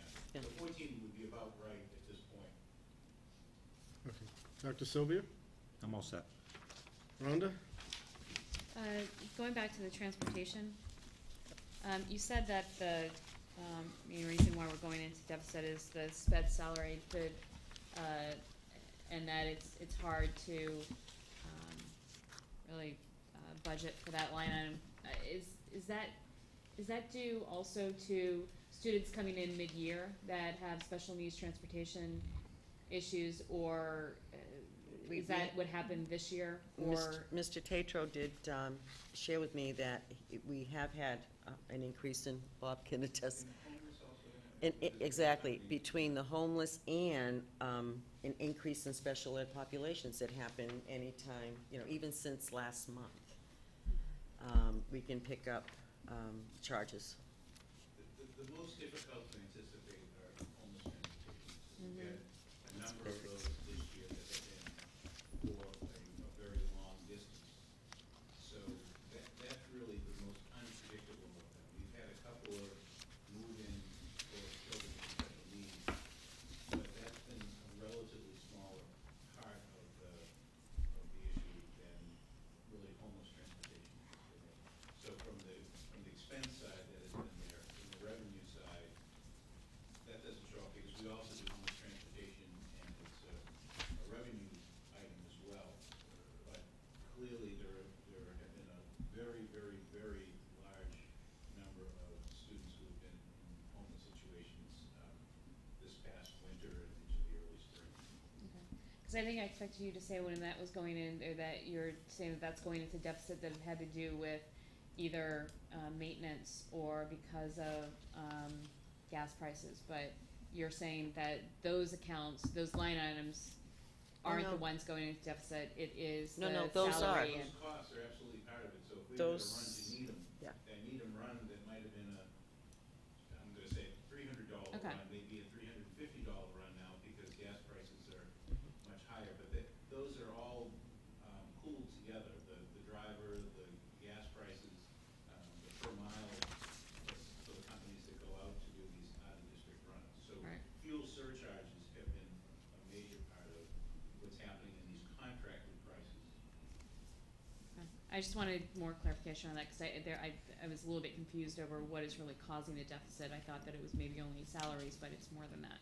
It's two repairs, increased need for repairs, and increased special needs service, Okay. and homeless as well. Yeah, Yeah, student services. that drives it up. It's really student, yeah. Okay, 4120, of course, heating, we had a harsher winter, but you're not expecting that to go into deficit where we have, 30% less in that line item? No, I just actually completed my energy analysis and such that I really would like to do a full report for all of you, like in July, once we close our books, to really look at a historical sort of pattern and what we're seeing. But no, I know we'll be able to fulfill our obligations. It really jumps. I mean, it really decreases when the heat is really fully on to now. The difference we're gonna see now, April to May bills. And June bills, we will be covered. I do believe we'll have enough to, all our obligations in utilities, heat, contract services as well. And over this past heating year, or winter, have you gotten any other suggestions from the building maintenance people on additional things that we can do to increase efficiencies at those schools that might cost capital, but, in the long run would help with heating costs if we continue to have harsh winters? Well, tightening up our windows and tightening up our doors. We lose a lot of heat through, just, older doors and just, and window And seals. is that part of the capital plan? Yeah, we do Capital have that request? on capital plan, but I'd say if you're gonna invest in any, those would be the two areas where, we lose a lot of heat. Okay. The only and/or other air, one, so the maintenance of buildings and maintenance of equipment, it looks like we're already in deficit right now for maintenance of buildings. Are you expecting, because we have a higher percent remaining in maintenance of equipment, to do a transfer there? Yes, Okay. we'll be, those, function codes will sort of cover each other in the deficit, so that won't be a problem. Okay, and the last one, instructional software, it looks like we bought the software up front this year compared to last year at this Yeah, time. yeah. Okay. And also embedded in these accounts, I basically froze, spending. It was around early, really like February, in the instructional accounts. I've been working with, the directors, Jan and Bob, to somehow figure out how can we, pool whatever grant monies we have and whatever instructional monies that are now left in those building accounts to be able to purchase the core materials that our kids need. We have a little bit to complete at the elementary level, a lot more expansion, I think Jan said math and science at the middle school. So we're actually getting those orders together, and just the instructional, what we froze is about $152,000 that, will be spent by right on instructional materials. It hadn't been spent earlier because we've been holding off on the purchases as these committees have been working to figure out, the matches, which materials are really gonna support the current curriculum. Okay, that's all I had right now. Continue. Anything on revolving accounts? I've been assured by our town administrator that he will have the accounting office do that transfer, so that the only revolving account that we currently have in deficit is that particular one, that we're still waiting for that transfer for the FEMA reimbursement. Other than that, I don't really see anything either extraordinary out of that. Any members with questions for the revolver? Thank you very much. I have a quick review of audits. Yeah. I took the liberty, I want you to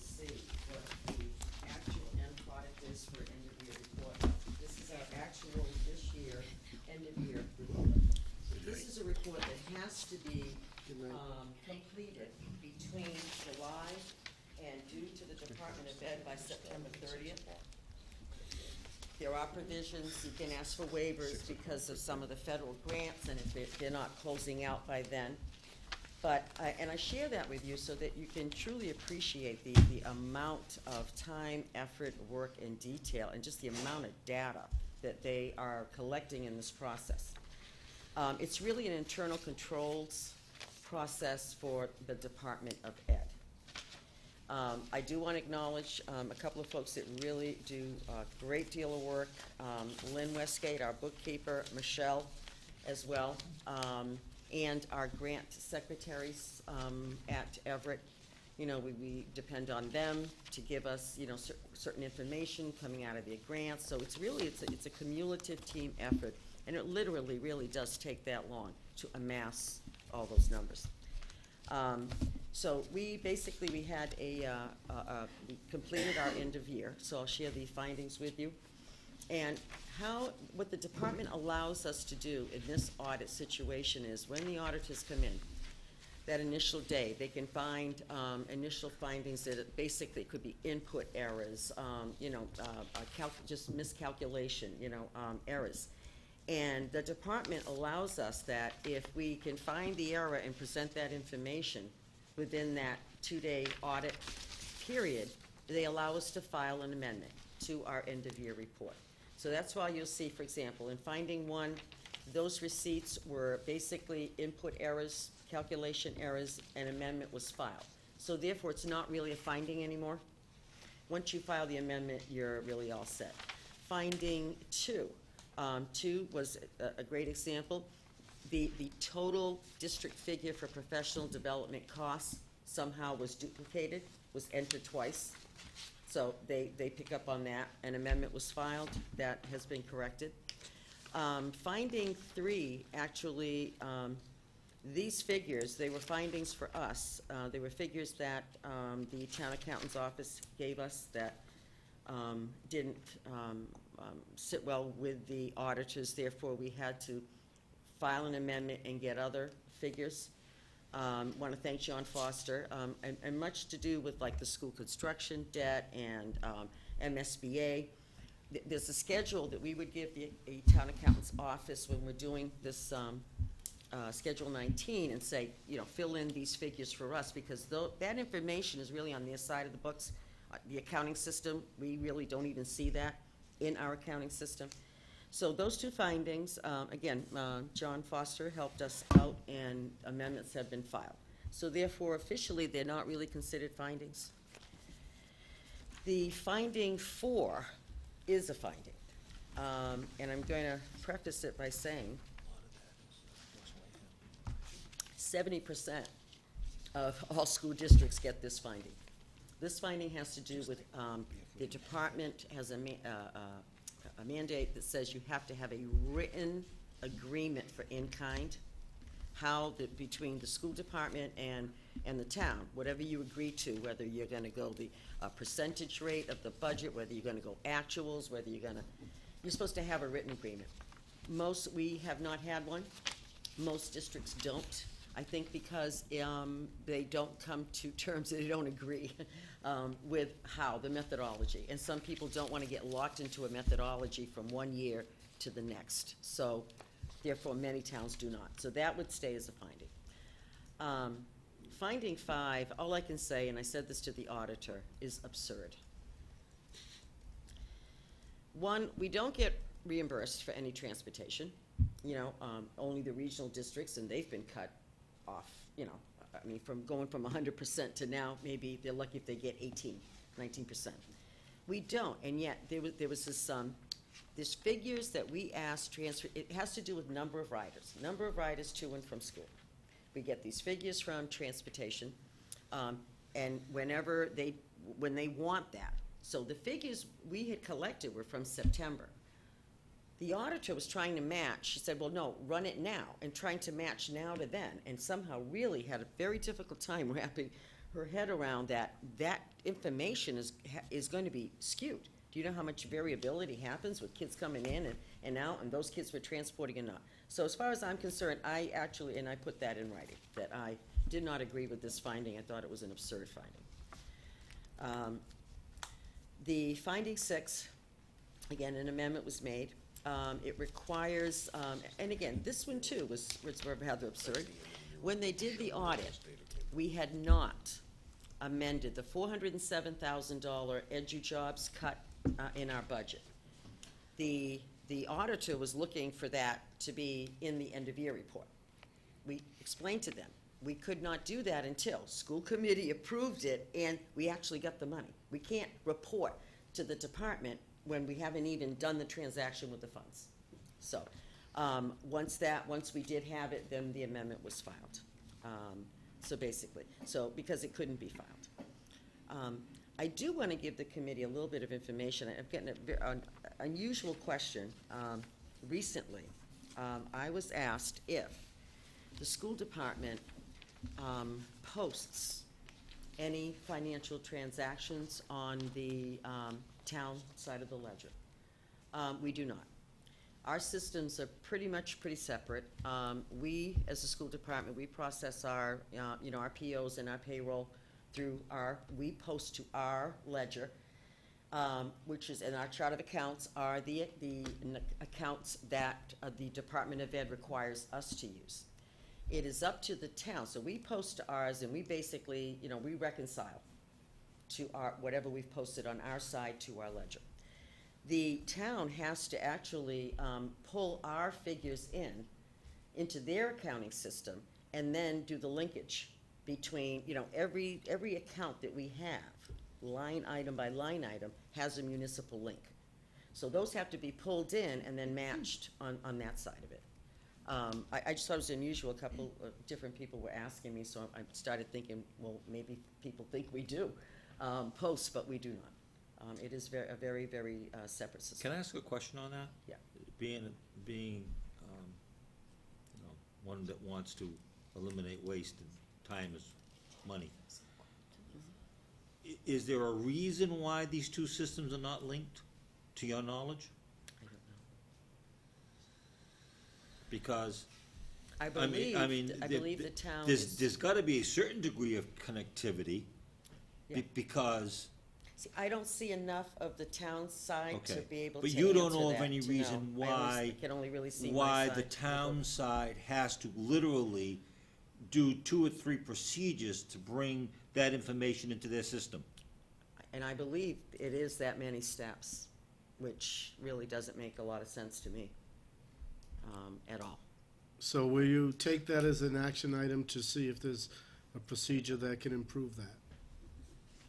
Or is it, Well, or as is long it as the, if the town, I have or is it offered, the I'm sub- more than willing to work with I've been working with the Powers and Right. Sullivan right now to try to resolve some of these issues, and with Judith Lazon, who's currently in the accountant's office. And I know they have now, they're working with the creator of our system, Vadar, to be able to create this, better linkage and have better reports. so, I guess Absolutely. my second question is it our system that's not compatible, to your knowledge? Oh, no. They're both no. the same system. They're both the same They're system? both the same Vadar. So we're system. on the same software system that doesn't talk to one Yes. another? Well, that what you're saying? because school districts have to use a chart of account that's given to us by the Department of Ed. The town actually uses what's used in towns, municipal No, I links, they understand all that. follow, a certain, But it's technically the same software package. yeah. And it would seem logical you that they would- could you would talk to hope. one another. You would hope, yeah. I mean, it's hard for me to answer, because again, I don't I don't know the ins and the outs. what But the I'm saying to capability you is on the is, other side, I don't know. Has there been an attempt, to your knowledge, to have both of these sides talk to one another? Oh, yes, I know Okay, they're definitely that's all. trying, yeah, they're Thank definitely you. trying. But I just wanted to mention that to you. And then, just to report out on our, for the town audit that was done. Basically, our involvement in that is, they chose, federal grant award programs. So some of our grants get looked at along with the other towns' federal grant award programs. And usually a cluster, if you see on the second page, they always do the entire nutrition cluster. So they're looking at the breakfast program, the school lunch program. Special milk is for kindergarten, half-day kindergarten is the special milk program, and summer. And that's traditionally, that's the opportunity that they do to really to audit those. And then they always audit Title I. They do a cluster of grants. This year, right across the board, every possible ARA grant had to be audited, basically. They wanted that information. So, and we gave it to them. And I'm very pleased to, basically, to be able to share with you that we had no findings, no material findings. I read that. That's amazing. In all the federal grant award programs, those that they were looking at for the town as well as for us. That's great. Yeah. For both, school side and town side, that's Yeah. great. For the federal, like Right. Northeast State, but federal grants, yes. That's what they look at. Do you have a comment, Doctor? All set? Yes. I had one comment. Go ahead.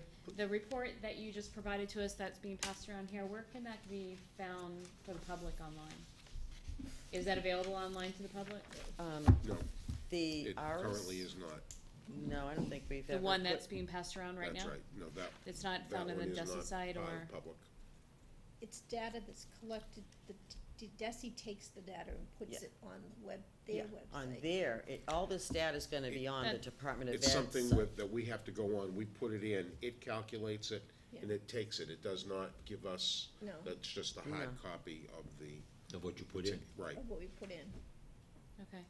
But some of the same data is available by looking at per pupil spending on the DESI website. You'll find a lot of that data they report out in a different format. Okay.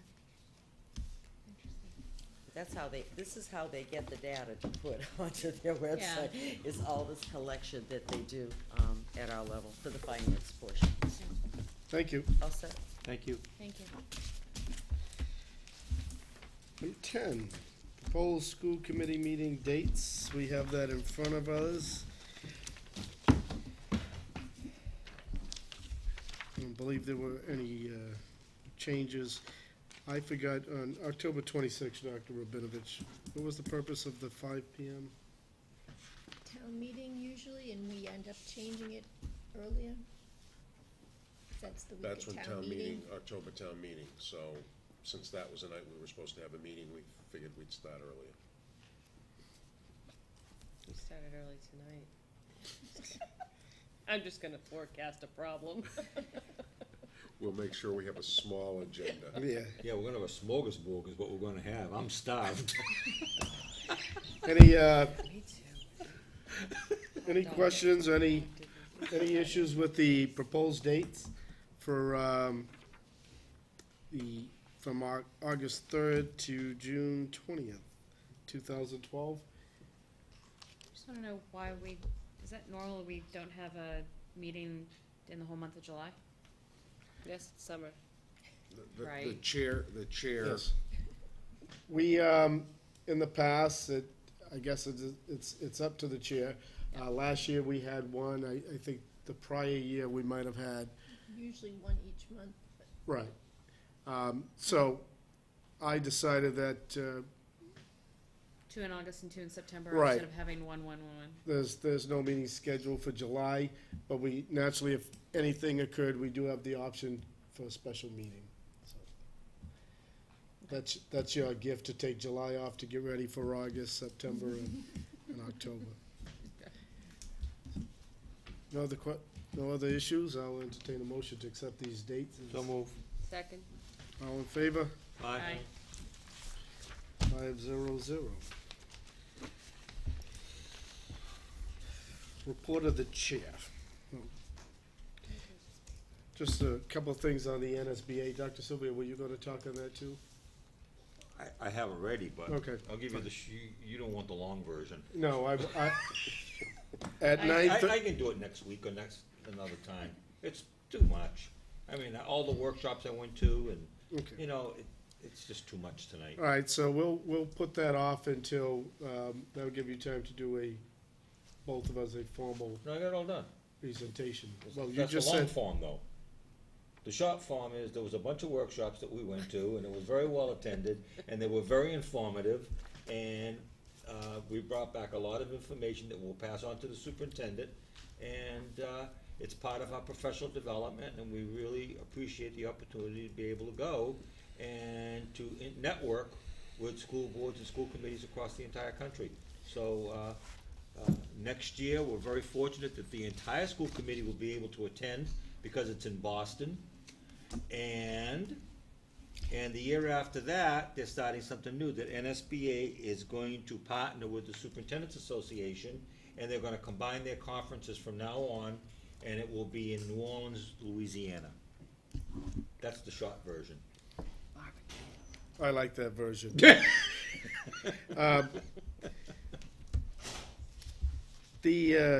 When the convention is in Boston, I think the good thing is that we probably, instead of being guests, have the opportunity to be presenters, especially with self-evaluation. We talked about that at the past convention, and I know Glenn Kuchar said this is a good opportunity for us to present what we came up with for self-evaluation. It was interesting at the national convention too that when I talked about how we do our evaluation of the superintendent in open session, 49 states couldn't believe it, that that's all done in executive session. So it was pretty interesting, and we found out that nobody from the other 49 states wants to come to Massachusetts to be evaluated in public, which I don't have a problem with. I think it's a good thing that everybody, it's right out front of what our evaluations are. So we'll get a little more into handouts that we have at our next meeting. Dr. Rabinovich. Thank you. I have just a couple of items. One is in your package, you will see a letter to me from the China Exchange Initiative, where I have been accepted as a member of a group of educators and administrators going to China during the 2011-2012 school year. There is an initial meeting where I'll find out more details in June, but to shorten it, basically, there are a group of Chinese administrators that will come to the States in the fall. They will have a week where they tour the country and so forth, and then they actually come and spend, one of them will spend a week in Wareham shadowing me and touring the schools and meeting with various groups and hopefully the school board, and depending on the person's ability to speak English, hopefully we'll have some good communication about education on a global scale. And then in April, I get to go and do the same thing in China, and we'll be able to shadow an administrator in China to see what I can learn about the Chinese education system that I might be able to bring back. The cost is $1,800 that I will be paying for myself, and I believe it's an opportunity to enlarge our global education program and perhaps develop some, just like we have with Cape Verde, some ability for our children to go on and talk to on the computer and in person to classes in China. Very good. The second item, also in your package, Mr. Sweat asked at the last meeting about the computer upgrade, and so I have the timeline of what is actually happening, and we'll be able to give you a fuller explanation of this in July once it has been completed and what our capabilities are, comparison to where they were. Virtualization will be happening of our servers, and we will have our own internal cloud, for those of you that are familiar with the cloud. So, that's exciting, and, that is all happening because of federal money from, the, help me out, what? ARRA money, thank you. Chairman Fong, just one question. So are they on track? I mean, they should be close to finishing this project timeline, Yes, ma'am. so they're on They are on track, they're not track. behind it, okay. Yep, they know they have to have it done and signed off before June 30th for us to be able to use the money. So, they are on track. Jeff? What will it mean for Wi-Fi access within the buildings? That is a separate initiative that we currently, we've had 2 vendors in, a third one is coming in to give us, some estimates. We're looking at the large areas so that, the auditorium here in the middle school, auditorium at the high school, and the cafetoriums at both Deaconess and Minot, to find out what that will cost us, and that will become a priority in our, next year's spending on technology. Can I just make one comment about that? Why are the larger areas, especially the auditorium, being looked at first? And let me just say, the reason why I'm asking that question is that, I don't care so much about people being able to use cell phones or Wi-Fi or whatever while they're watching performances or meetings or something like that. It's more important for me that Wi-Fi is expanded into the classroom, so then it gives us the best access for our students and for learning. The architectural structure of our buildings do not permit current technology to allow us to get into every building. When and if we have a renovation, then that will be possible in Minot, for instance, or whenever we get to do Deaconess. We tried that here at the middle school. We are looking at various technologies, but it seems like the CART or similar technology to the CART that will allow more than 5 users to be on at the same time is part of also what's being looked at. But it is being looked at so that when we do professional development and we have a number of teachers in one location, all on need access, we'll be able to do it from those larger areas as well as bringing in classes. So, and you have the tables and so forth. So it's a shared space rather than doing it classroom by classroom. Right, and I want us to be, if we can, thoughtful about, which I know that you guys are, and I can see the rationale for that.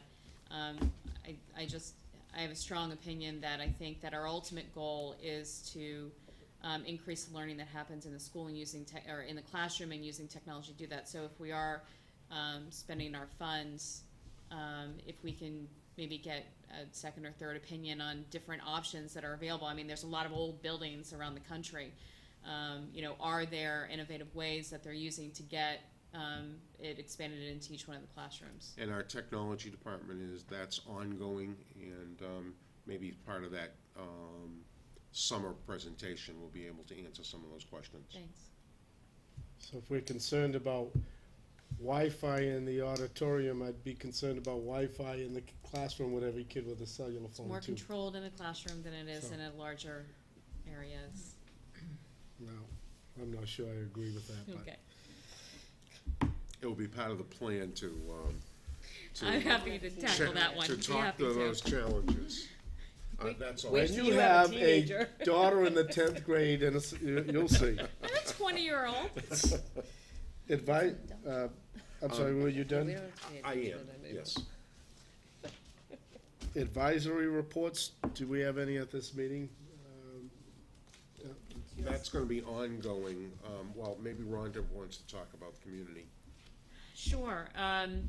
We had our last community relations advisory committee a couple weeks ago, or maybe 3 weeks ago, where we agreed on what the goal of the committee should be. And we wanted to be very clear that we didn't want to have 4 or 5 goals. We wanted to have very short-term goals. And this goal would really carry us through the end of the summer. So if that was the case, we knew that it couldn't be around promoting services to students, or that's really saved for when the school year begins. So we thought about the mechanisms by which that we communicate with parents in the community, and one is website, how we're using the website and the calendar feature and all of that, and I think that's a long-term project that Terry and I have been talking about. But in the short term, what's been asked from Terry and the committee agreed is that we're really going to look at ways that we can increase the capture of email addresses and using that as using that more as a communication tool with our parents. We talked a lot about not everyone has access, and what are you can't go away from using the Global Connect system or sending out paper in the backpacks, but it was a goal that I think that we're going to be pleasantly surprised how many parents and guardians will want to use email more than how they're currently doing it. So we went through a whole entire presentation on, where do we want to go paperless, where we just know that we can't go paperless, and the only thing that was on where we knew that we couldn't go paperless was permission slips because of the need for the signature. But everything else, everything from progress reports that are already happening in the high school, but really expanding that into report cards, into communication around events, things like that. How can we go to more of a paperless system? So that's a long way of saying that the committee is going to work with each one of the principals, gathering data on how we can capture more email addresses, how we communicate with parents and guardians around using that as more of a communication tool.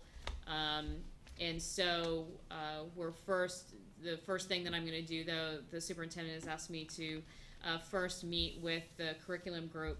That's going to happen tomorrow, so that I can speak to each one of the principals and kind of lay out this plan, and then ask the committee members to go and start talking with each one of the principals. Dr. Sylvia, all set? Jeff? I'd just like to make a request of our superintendent. Notwithstanding some of the things that were said at town meeting during the discussions related to the budget, I think the ad hoc budget committee was a productive use of our time, and I think it's particularly evident the fact the town administrator and our superintendent managed to put together a plan that worked and that got passed by town meeting. But the challenge is far from over. We've got a capital plan that apparently is scheduled to be put in front of October town meeting, and I think before we can blink, we'll find ourselves in the 2013, hard to believe, fiscal year budget process.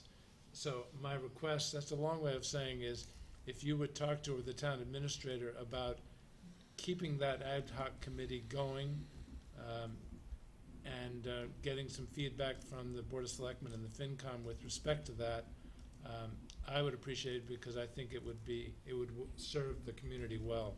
We are not out of the woods. Thank you. All set? Okay. Next up, executive session minutes, December 8th and... No, we have to go into executive No, session. this is for the minutes of... Oh, this is to release. This is to release them. December 8th and 15th, I have reviewed them. They are fine for release for publication. Okay? So I'll return that to you, Michelle. Any other business? Mr. Chair, just a brief mention, and this is for no specific reason. other than to, if anybody's watching out there, indicate to them that town meeting is not over, and that they had a problem with, the quorum on last Tuesday, or last night. No, last night? Yeah, last night. Oh, man, time flies. And it's not over. We've got some real important issues to go over. So if anyone's listening out there, I think it's important that you try to make it to town meeting next Tuesday at 7 o'clock at the high school auditorium. Certainly, there is a host of issues, and I'm not gonna single any one of them out, but I just think it's important that we try to get a quorum and finish the business of the town on next Tuesday night. I just thought I would mention that. Thank you, and that's a good point. As I mentioned it earlier in the meeting, we're not sitting up here just for school issues.